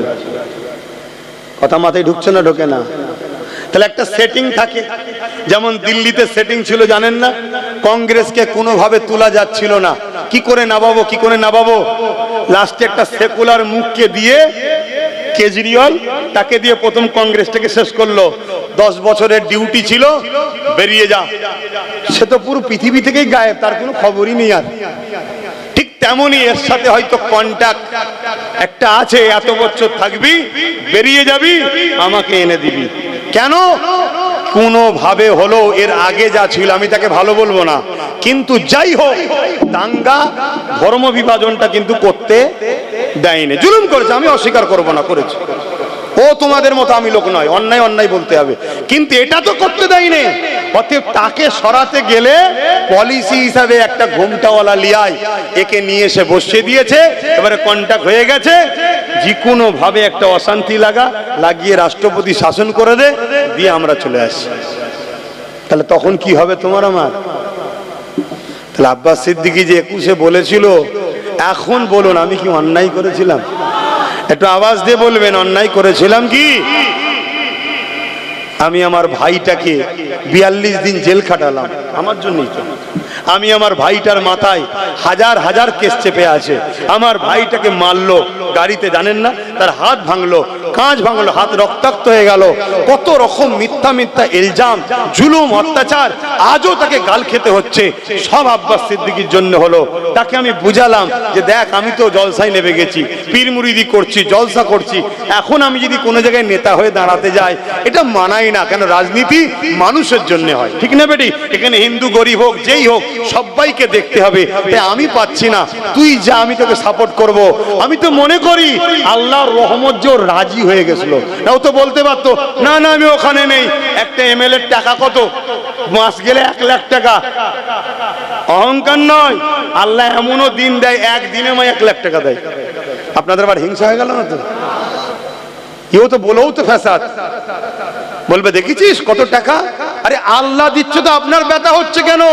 এবার আমি নিয়ে নিজে সব খাচ্ছি না কি করছি সেটা আল্লাহ জানে, যে দিচ্ছে সে জানে। কথা মাথায় ঢুকছে না? ঢুকে নেই? তাহলে ও তো পারতো আমার পাশে বসে গদি দিয়ে বসে থাকতে পারতো, তো ও তো জলসা করতে পারতো। তাহলে আপনাদের তো ভাবা দরকার যে ও যখন আমাদের হয়ে কথা বলছে, ঠিক আছে, বাকি জায়গায় না হয় অন্য কারো কথা ভাববো, যেখানে যেখানে নবী বংশের আওলাদ আছে তাকে আমি সাপোর্ট করবো। এটা দরকার ছিল না? ছিল না? ভুল হয়েছে না হয়নি? আগামী দিন এই ভুলটা করবেন না। মাথায় থাকবে তো কথাগুলো নাকি? না বিরিয়ানি ফিরিয়ানি পেয়ে ভুলে যাবেন? 500 টাকা পেয়ে ভুলে যাবেন না তো? যাক, অনেক কষ্ট দিয়ে ফেললাম। কে কে মনে রাগ করলেন জানি না। যদি কারো রাগ হয়, ওই 3 জনের মতো তো বেরিয়ে যেতে পারতেন। কাউকে আমি কি জোর করে রেখেছি? কি গো, আসেন একটু সালাম দিয়ে লিয়া নবী সালাম ইয়া রাসূল ইয়া হাবিব সালাম সালাম। কঠিন হাসরের দিনে কি আছে মোদের কপালে,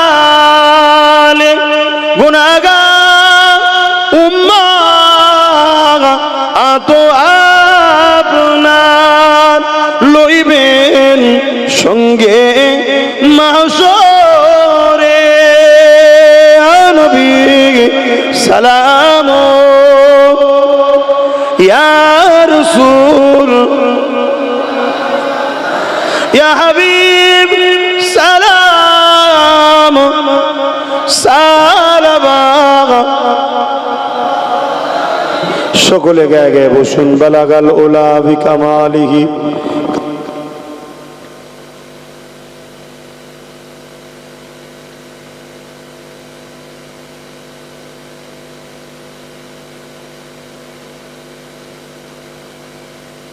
বিসমিল্লাহ শরীফের সঙ্গে 11 বার দরুদ শরীফ, 3 বার সূরা ফাতিহা, 10 বার সূরা ইখলাস শরীফ তেলাওয়াত করেন।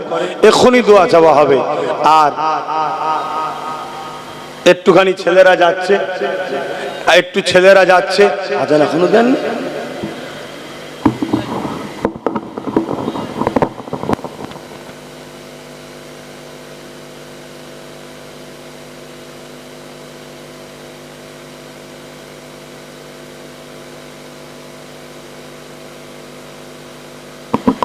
ভাই, কারেন্ট না থাকলে আমরা কিসে আজান দিই?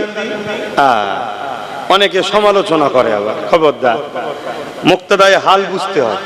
আপনারা তেলাওয়াত করুন। ছেলেরা যাচ্ছে, যার যা খুশি একটু মাহফিলে শরীক হবেন। রাগ করলেন নাকি? তাহলে একটু পকেটে হাত দেন, যার যা খুশি একটু দান করুন। মাহফিলটা তো আমার নয় রে বাবা, মাহফিলটা তো হুজুরের। আমাকে নিয়ে এসেছেন, আমি অন্যায়ের বিরুদ্ধে ন্যায়ের পক্ষে কথা বললাম। নিবার হয় নেবেন, না নিবার হয় না নেবেন। মনে রাখবেন, আমি আল্লাহ নবী সাহাবাদিগকে বললেন, বাবারা